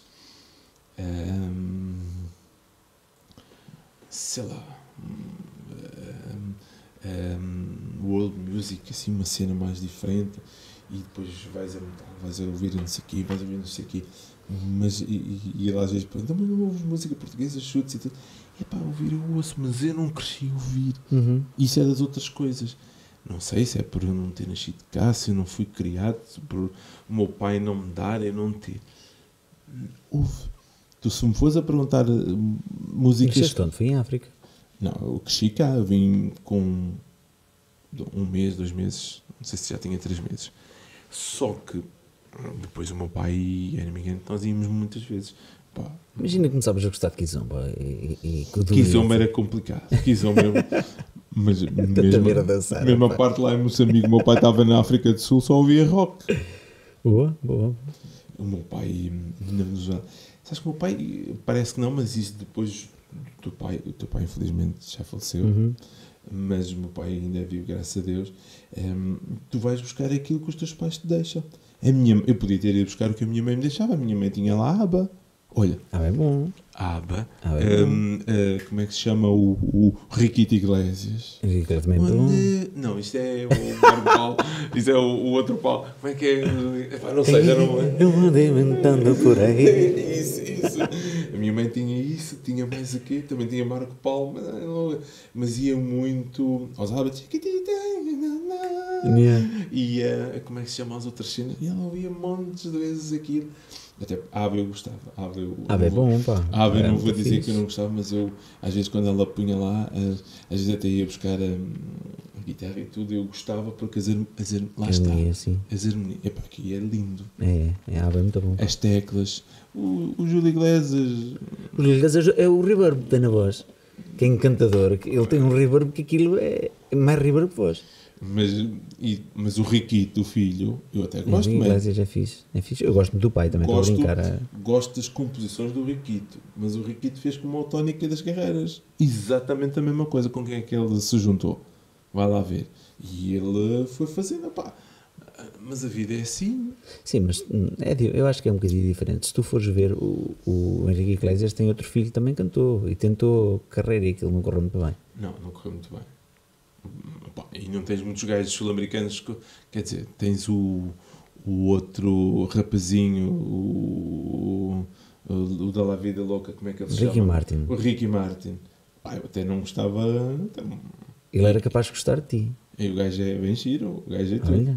Mas eu, como não sou muito gay, não gosto muito. Mas ele ia gostar muito de um guitarrista. Mas olha que ele. Eu acho que ele é boa pessoa. Pá. Tenho certeza absoluta. O gajo é um grande artista. Muito completo. Muito completo. Ele canta, ele dança. Compõe. Eu não sei se ele compõe muito. Eu acho que compõe, eu acho que já vi qualquer coisa. Acho que ele não compõe muito. Eu acho que ele não compõe. Mas pronto, eu gosto dele, a Fátima também gosto. E é assim, seja gay ou não seja gay, isto não me interessa. Eu estava a brincar assim. Para mim é-me indiferente. Agora, que eu gosto. Então, eu tenho o maior gay do mundo, que é o Freddie Mercury. O Freddie Mercury. Então, qual é o problema? Sim. Quer dizer, não era gay, não era gay. Era bi. David Bowie. Sim, David também Bowie. bi. Também. Mais um. Deixa-me lembrar. O vocalista dos Rolling Stones. Também era. Também foi apanhado. O Mickey. Também sério? foi apanhado. Agora vais lá ver a net e vais ver.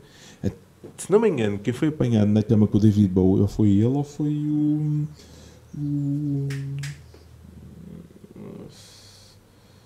Fred. Mas eles andavam todos juntos. Pronto, não interessa. Eles gostavam. Andava lá a cena todos juntos. Portanto, é ser feliz. Não interessa. Mas pronto. Mudando de conversa, tu lembras-te quando é que nos conhecemos? Já não me lembro. Eu sou muito mal nessas cenas. Sou bom em nomes, não sou bom em conhecer. Onde é que nos conhecemos? Até não foi aqui no ensaio. Foi, tu ensaiavas aqui com o Pisa. Pois, foi aqui no ensaio. O Pisa é que trouxe uma vez. Já sei, agora lembro-me. Eu, Alzheimer, tenho que recordar. O Pisa deixou de poder ensaiar na casa dele e pediu-te para vir ensaiar aqui. E eu não sei, tu tinhas lá umas cenas com o Pisa, andavas lá a ver umas cenas com o Pisa, e depois viemos cá ensaiar com o Nuno. Lembras-te do Nuno? Sim. Do baixista. Lembro desse artista. O Nuno artista. Já não estou com ele há anos. Não perdes muito. E viemos ensaiar. Já não me lembro quem é que estava a tocar a bateria, pá. Por acaso não me lembro, não. Não sei se era o Paulito. Era capaz de ser. Não, era o filho do Joaquim do Chico Martins. Não era o filho do Chico? Não. Porque o filho do Chico tocou connosco. Não, mas nunca saiu aqui. Pá, eu acho que era o Paulito. Não interessa, não é? Mas eu vim aqui e depois é que conheci. Depois vi tudo. E depois é que começámos a conversar. E acho que o Pizza é que te deu o meu número. Foi quando há e tu andavas a procurar. O disco.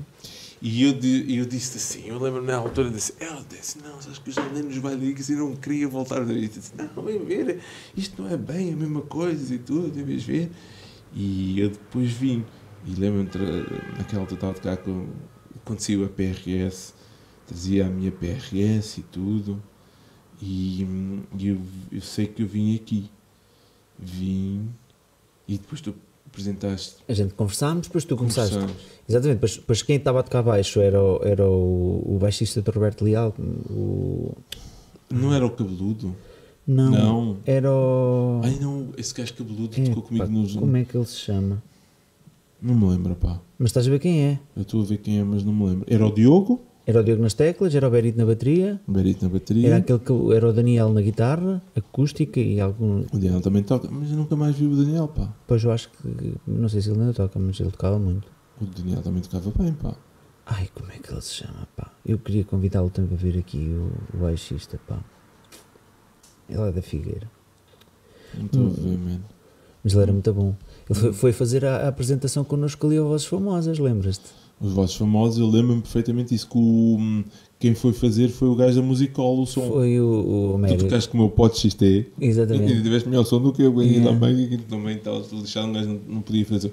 Aos Vozes Famosos, eu lembro-me disso. E a Fátima foi lá. A Fátima foi no final, lá um bocadinho. Não me recordo. Creio que sim, Décio. A Fátima disse para ir lá, estava lá contigo. E fomos, não sei se correu muito bem ou mal o espetáculo. Correu bem, aquilo estava, se calhar foi das melhores casas que aquilo teve, a nível de pessoas, aquilo estava cheinho. Sim, não sei se toquei, acho que até não toquei mal. Até. Não, correu bem, eu não tenho nenhuma má. Correu. Mas nessa altura, por acaso agora estava para dizer uma coisa, mas nessa altura o Berito estava um bocadinho diferente. Eu agora toquei com ele. Tocámos agora com ele. E é um bocadinho diferente. Por acaso, agora que estás a dizer isso, eu agora estava-me a lembrar da banda. Estava igual no sentido musicalmente, sim. Tudo, mas acho que ele não estava. Ele agora estava mais estressado e mais chateado. Não é provável, sim. Ele agora irritava-se com mais facilidade, queria fazer mais as coisas. Sim. Na altura era tudo muito. E na altura quem era mais irritável eras tu. Isso mesmo. Não é mais irritável. Opa, andava. Eu acho que eu entrei para aqui, mas não me andava bem. Eu já te disse isso. Eu não acho que não psicologicamente não era tão feliz. Não. E depois de vir. E isso porquê? Porque eu andava. Eu tinha dito, andava entre empregos e a coisa não me andava a correr bem. Tinha saído de um. Exatamente. E entrava para o outro. E naquela altura, monetariamente, ainda não estava a ganhar assim tão bem. E te fazia turnos, lembras-te? Exatamente. E também agora vou dizer uma coisa aqui no podcast, depois eu vim tocar contigo, mas eu acho que naquela altura eu queria era tocar uma coisa que me preenchesse completa, assim uma cena mais rock, mais tudo. E aqui nós tínhamos alguma coisa, mas não tínhamos tudo, estás a ver? Desculpa. Não tínhamos tudo. E isso depois a mim foi... não sei explicar, foram fases diferentes. O Gustavo, então, mas já foi há quantos anos? Há quantos anos? Há 10? Não. Há 10? Há mais de 10. Há mais de 10. Tu tinhas cabelo preto ainda? Tinha cabelo preto, então o Gustavo não tinha 4 anos. Era pequenino, era 4, 5 anos. Era. Então, já 17 anos, no mínimo 12, 13 anos. Sim, pai. 12, 13 anos. E agora já sei, agora fez-se luz. Eu tinha saído da PECOL e estava para ir trabalhar para os espanhóis. Tu isso é que não sabes. E quando fui trabalhar para os espanhóis, estava para ir trabalhar por turnos. E fazia muitos fins de semana, trabalhava-se. Porque na altura depois conversaste comigo, eu não posso continuar por causa dos turnos. Não posso, por causa dos turnos. Mas nós chegámos a fazer coisas giras, a gravação do DVD na Praia de Mira.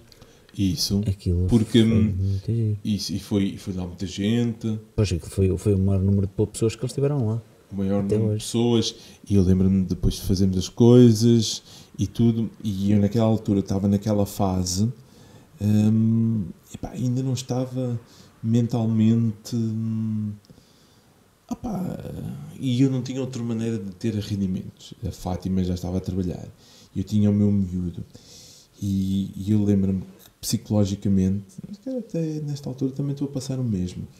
Eu queria o quê? Eu queria uma coisa onde eu ficasse e que eu olhasse para esse emprego onde eu ia e dissesse, não, aqui vou ter um futuro. Exatamente.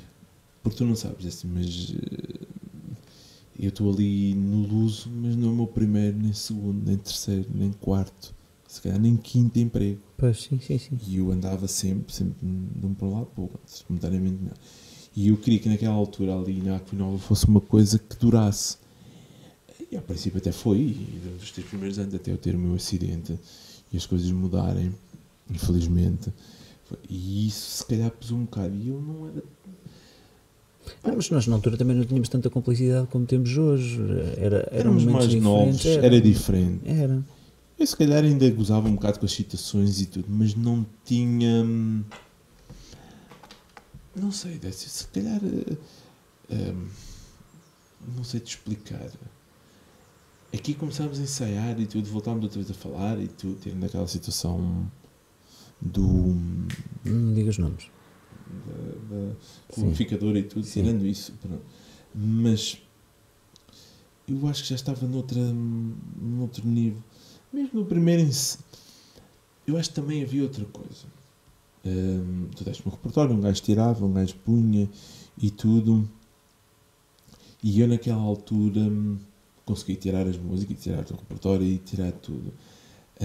Mas hoje em dia eu já estou... Agora quando pegas, mas eu penso assim, hoje em dia eu já não estou avesso à música. Vou ver se te consigo explicar. Naquela altura eu tirava as músicas e aquela cena dos bailaricos estava tudo rotulado. Eu chegava, tirava, portanto tenho 45, vou fazer 46, reduz dá 34 anos. É isso. Eu tinha passado aquela altura dos bailes, tinha feito os bailes, estava a sair e entrar, porque eu fiz bailes até aos 27, 28, 29, 30 anos, parei um ano, voltei, parei um ano, estava assim a voltar. E eu peguei nisto como se fosse um outro baile, para mostrar as músicas e tudo, e a minha cabeça saia a dizer, voltar outra vez, voltar outra vez. Eu acho que a cena, quando eu notei que houve diferença, nós começámos a fazer televisão.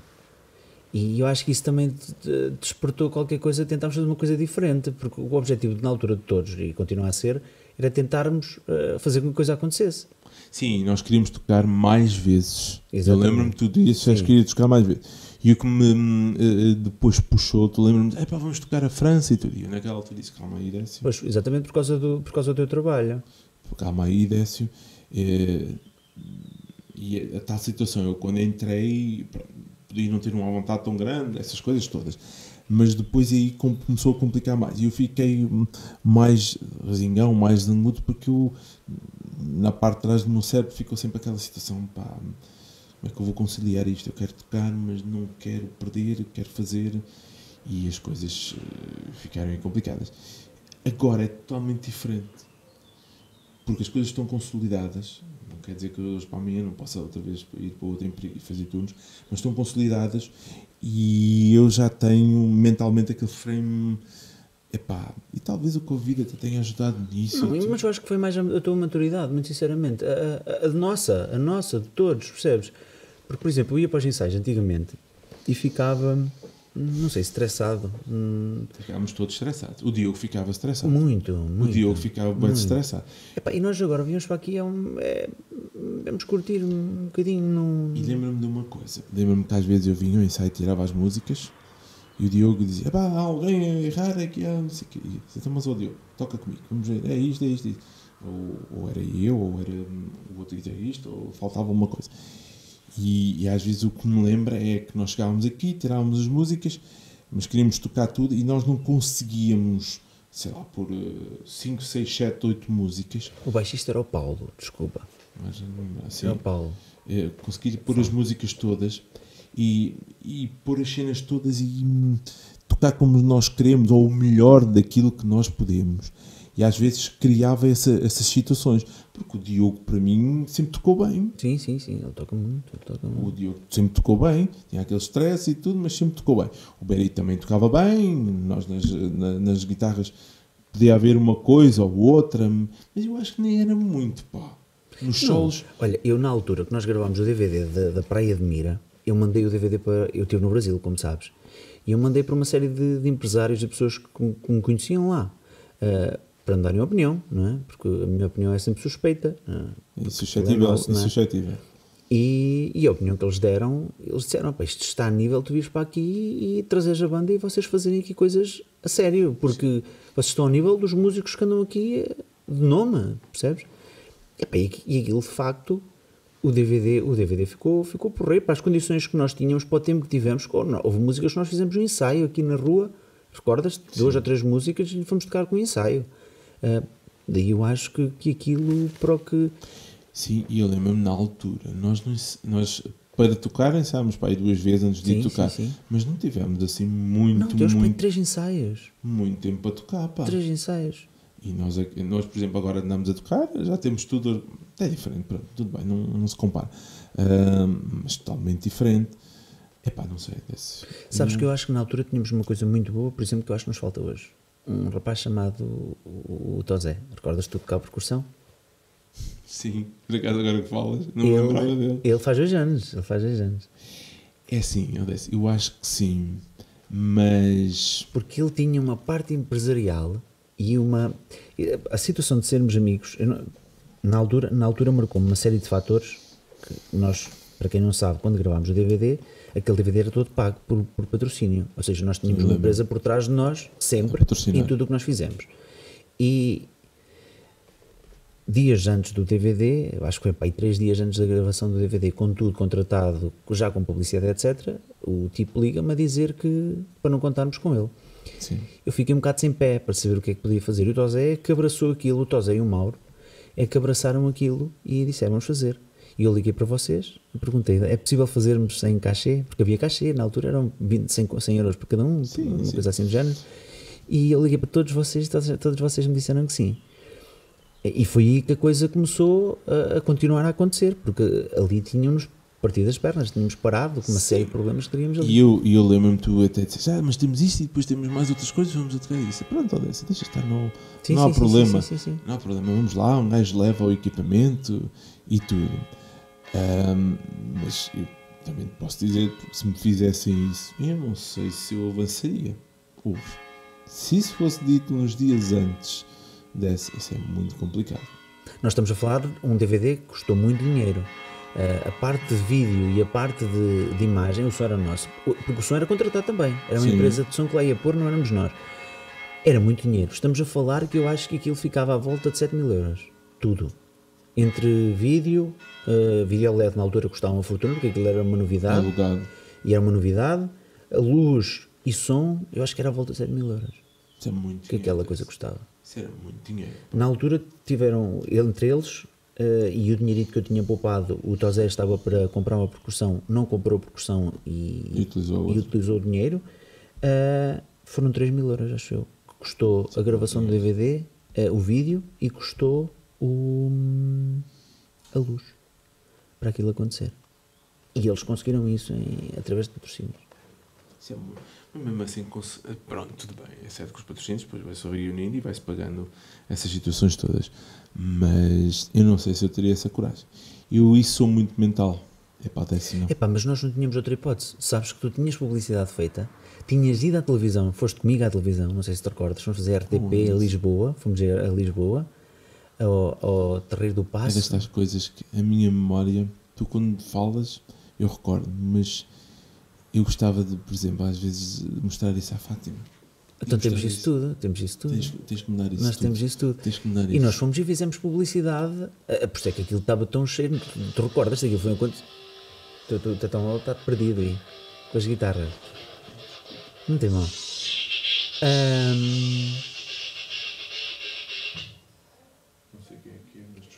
O que eu te estava a dizer? Aquilo foi um acontecimento. Eles fecharam a rua. Eles fecharam aquela parte, teve de ser fechada, porque não conseguiam passar carros, não conseguia passar nada. A polícia esteve envolvida em tudo naquele dia. Sim, e basicamente o que eu te posso dizer é que opa, aquilo correu bem, mas toda a parte logística é uma cena muito grande. Ali é uma cena muito grande. E levei as minhas colunas, levar as guitarras, levar as baterias. Eu na altura acho que disse, até por causa do LED, é preciso mesmo LED. É preciso ecrã LED. E era porque aquilo precisava de acontecer, percebes? Nós precisávamos ter a força da imagem, porque era um DVD, portanto, a força que nós tínhamos para poder romper tinha de ser aí. Tínhamos um amor não correspondido a tocar em todo lado. E eu não sei se nesse disco foi assim, foi o amor não correspondido que mais, e o meu lugar, se calhar foram os que mais resultaram. E nós tínhamos a obrigação de fazer uma coisa bem feita, percebes? Assim como, eu não sei se te apercebeste disso, mas sempre que eu lancei um DVD, tu não participaste no segundo, não, quando nós gravámos o DVD na Turol, sempre que se fez um disco, fez um DVD, para tentar eternizar aquele momento. Depois fizemos as lives aqui, foi a partir daí que nós começámos a fazer as coisas, e que eu acho que a banda, não sei dizer se ficou melhor, se ficou pior. São coisas diferentes, mas dá mais prazer hoje, por exemplo. É diferente, são músicos diferentes e tudo. E na altura, quando tu és mais novo, tu não valorizas determinados pormenores. Eu acho assim. Eu já não me lembro de muita coisa dessa. Na minha cabeça. Se tu mostrares, depois eu vou-me lembrando. Mas já não me lembro de muita coisa. Mas lembra-me que estávamos a gravar e eu gostei de tocar. Porquê? Porque eu gosto de Mira. Da Praia de Mira. Temos de ser precisos, foi na Praia de Mira. Foi na Mira. Na Praia de Mira. Praia de Mira, que é a terra do meu colega Marco. E eu sempre gostei de lá, pá. E na altura, eu lembro-me que estava para ir para lá, e eu fui lá para a Praia de Mira, eu gostei, conhecia lá pessoas. Eu já nem sei se eu já não estava a trabalhar na Aquinova, pá. Não faço ideia. Também não queria estar. Eu sei que aquilo foi muito mágico, porque as pessoas vieram falar connosco. Eu acho que já estava lá a falar, já estava lá a trabalhar. E o pessoal veio ter comigo e tudo, e perguntou e tudo. E um gajo estava contente a tocar. E pá, pode não ter sido a melhor atuação de sempre, mas o pessoal estava contente a tocar. E isso tudo tem o seu. É porque ali tinham uma série de fatores. Tinha os prédios só via as pessoas à varanda. Tu não vias, eu pelo menos onde eu estava, eu não conseguia ver fim de pessoas, aquilo era cabeças até não podia mais. Tinha lá para a frente. E era giro porque as pessoas, a interação que as pessoas tinham, os telemóveis, os tablets a filmarem-nos, nós parecíamos, já naquela altura, parecíamos figuras publiquíssimas. E é totalmente diferente. Quer dizer, aquele momento tu captaste e fica, mas é, sei lá. Mas até se pode dar o caso, por exemplo, se vamos fazer agora depois do Covid, se for outro sítio, e se é tão bom, até melhor. Sim, esperamos que seja. Mas eu acho que a luta que nós tivemos, e é isso que eu valorizo, por exemplo, e eu noto essa evolução em todos nós, mas principalmente em mim. Eu acho que hoje estou mais maduro a todos os níveis, até na parte de saber como lidar com os temas, percebes? Na altura não era eu que fazia os arranjos, hoje eu gravo os instrumentos todos, volta meia vez tu gravares guitarra Jorge. E eu acho que isso acaba por ter uma cunha diferente, percebes? É totalmente diferente. E quando nós fizemos aqui, eu por exemplo, eu gostei mais da nossa live, não desfazendo da live da Stageland, não desfazendo, porque gostei muito de estar lá. Mas esta live aqui foi diferente. Foi. De todas, nós fizemos até da passagem da... Foi diferente, mas repara, já estávamos a tocar há quanto tempo? Mas eu acho que não é o facto de estarmos a tocar há muito tempo, é o facto da cumplicidade que temos todos, percebes? Ou a vontade que todos temos, percebes? Eu acho que, não sei se existia isso naquela altura. Quando fomos para a Stageland, eu ainda estava assim um bocado... Não é que um gajo não soubesse os temas, sabe os temas, sabe tocar, mas... a primeira vez e tudo estávamos... E o ambiente e o peso tinha, por causa do homem ter a história, o Rui... Sim, mas eu não te consigo dizer, não há uma coisa palpável que eu diga, olha, foi por causa disto ou daquilo. Não quer dizer que tenha sido assim. Não acho que foi mau, até não. Foi um bom espetáculo, mas podia ter sido melhor. Podia. E eu acho que podia ter sido melhor se não fosse tão tão, como é que eu tenho de explicar? Tão circuncisado, tão, não, tem que se mover para aqui, mexe-se para ali. Nós devíamos estar ali naquele palco e sermos como aqui estavas. Como foi aqui. Como aqui estavas. Mas nós aqui não tínhamos a responsabilidade da robótica que estava em cima de nós, que nos tinha de acompanhar, percebes? Aqui era livre. Tu estavas e fazias, e ali a minúcia, e isso depois dita um bocado. E não é só connosco. Tu vais ver espetáculos ao vivo de grandes bandas, depois parece que aquilo é tudo coreografado. Vão para ali, vêm para aqui, vão para aqui, vêm para ali, e isso dita um bocado. Pá, mas não sei disso. Aí já não sei. Aí já não posso dizer nada. Mas acho que nós fizemos obras giras, até para a live passagem da Ana Acústica, com as condições que tínhamos. E podia ter sido ali onde podia estava, melhor, mas... podia ter sido melhor por causa da parte acústica, porque é sempre mais. Eu acho que a parte acústica é muito mais complicada e requer um outro tipo de tratamento.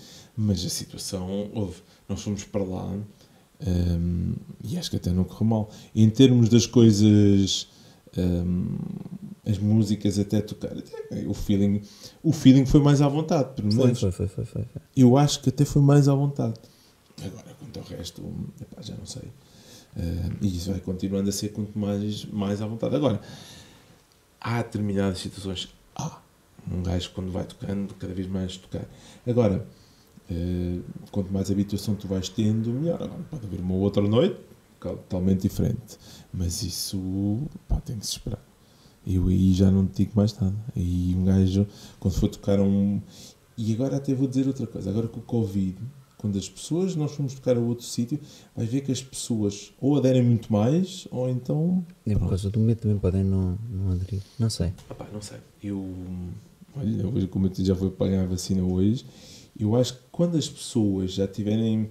Eu não vou dizer que vai ser este ano, mas quando para o ano, vamos supor, eu estou a prever lá para novembro, pronto, dezembro, já está toda a gente quase toda vacinada. Tens para aí 90%, 80%, 90%.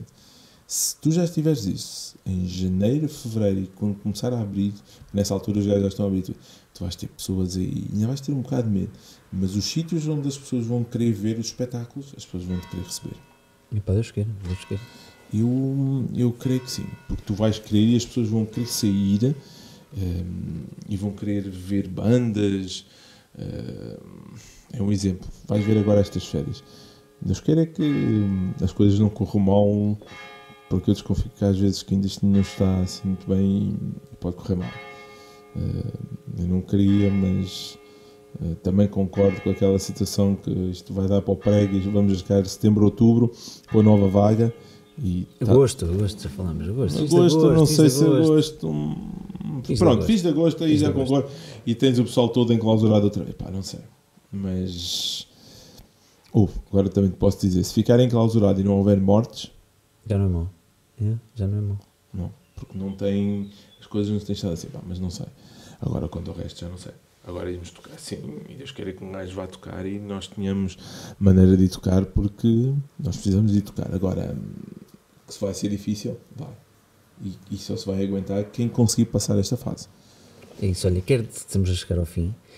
Porque ainda temos muita história para contar, portanto temos de voltar a fazer isto. Temos de voltar a fazer isto. Eu também tenho que ir embora, tenho uma consulta às 9. Exatamente. E não posso faltar à consulta. Queria-te propor, tu fazeres uma pergunta, não sabes quem é o convidado que vai vir na próxima, e quero que lhe faças uma pergunta.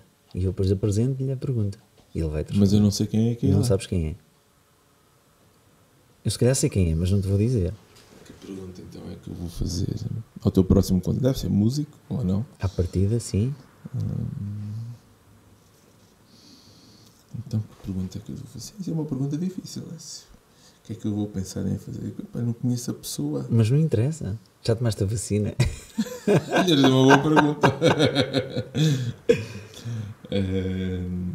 Deixa eu ver.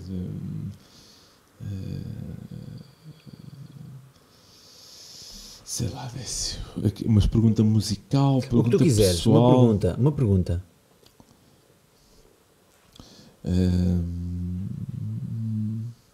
Não sei, agora pagaste-me desprevenido. É que eu não conheço a pessoa, não sei o que é que eu lhe possa perguntar. Não conhecendo a pessoa torna-se impessoal. Mas aí é que eu acho piada, é não conhecer a Eu pessoa. não conhecer a pessoa pessoa, é impessoal. O que é que eu lhe vou perguntar? Então, se o gajo não é músico, não é música daqui. Pronto, eu ajudo, é músico. É músico. É músico e com toda a probabilidade já tocaste com ele, já tocámos com ele. Já fez parte da nossa equipa. Então é fácil. Então o que é que achas do Ximenes? Ok. Está feito. Olhem, foi um gosto enorme ter-te aqui, mais uma vez. O prazer foi todo meu. O gosto foi todo meu. Já não prazer é outra coisa. Prazer é outra Era outra coisa. Não, prazer há 30 anos atrás era isso, mas depois mudou completamente. E o prazer continua o mesmo. O gosto é que é diferente. Que é diferente. O gosto é que é diferente. Espero que a gente se encontre centenas e centenas e milhares de vezes. E que voltes aqui também. Tá, eu também espero que sim. Deve ser obrigadíssimo então. Foi um prazer. Foi um gosto. Foi um gosto. E obrigado a vocês que estão em casa, que assistiram ao nosso podcast. Subscrevam o canal, metam gosto, sigam aqui os Ximenes, mandem-lhe mensagens para os chatearem. Eu não vou dizer não, depois começam-te a mandar mesmo. Começam a mandar mesmo. Eu também sou daqueles gajos que têm Facebook e têm Messenger. Mas ele não vai, ele não quer saber. Mas eu não quero saber disso para nada. Nem vale a pena. Portanto, mesmo que me chantageiem no Facebook a dizer coisas e tudo, não vale a pena. Não vale a pena. Quer dizer, vale a pena se for para atribuir verbas, dinheiro, dácias, guitarras, viagens. Quantas guitarras tens só para acabar? Tem algumas. Não tens ideia do número? Epá, não sei. São mais de 10. Ai Jesus, mais de 10. Este homem tem uma sala cheia de guitarras e amplificadores e etc. São mais de 10. Isso é uma conversa para a nossa. Para uma conversa para especificar. Tu também tens. Quantas tens aqui? 50 e qualquer coisa. Não, entre as guitarras todas que tenho aqui na outra casa, tenho 50 e qualquer coisa. Guitarras, baixos. Não sei se eu tenho 50 e. Não sei. Mas. Umas boas 40 devo ter. Pois tens. Se calhar tens. Estamos a falar de guitarras, baixos, instrumentos de cordas. Tudo. E eu conto as guitarras, aquilo está destruído e dentro dos sacos e tudo isso já não conto. Isso então é peças. Algumas até já vão para a lareira. Não faças isso, traz-as cá para casa. Não faças isso, pelo amor de Deus. Eu uso-as para forrar aqui o estúdio, mas não metas as guitarras na lareira. Tenho lá uma Ibanez, eu posso trazer. Tenho lá uma Ibanez, tenho lá 2 Ibanez. Olha, vou-te lá buscar amanhã. Não digas isso que eu vou-te lá buscar amanhã. Uma Tenec truque. Está filmado. Está filmado. Amanhã vou à casa de Ximenes buscar 2 guitarras e no próximo podcast eu ponho-os aqui ao meu lado. Para comprovar que o fiz. E depois até traz a minha Yamaha acústica também, que ele gostava muito, aquela de nylon. Isso. São guitarras que tem para lá. Então, não te esqueças que eu vou lá buscar a guitarra. Não sei se consegues amanhã, mas pronto, vais lá amanhã. É isso. Pronto. Até à próxima e sigam o Todo Boa Podcast, que nós vamos nos voltar a encontrar de certeza absoluta. Se Deus quiser, vamos ser sinceros. Até à próxima então. Tchau.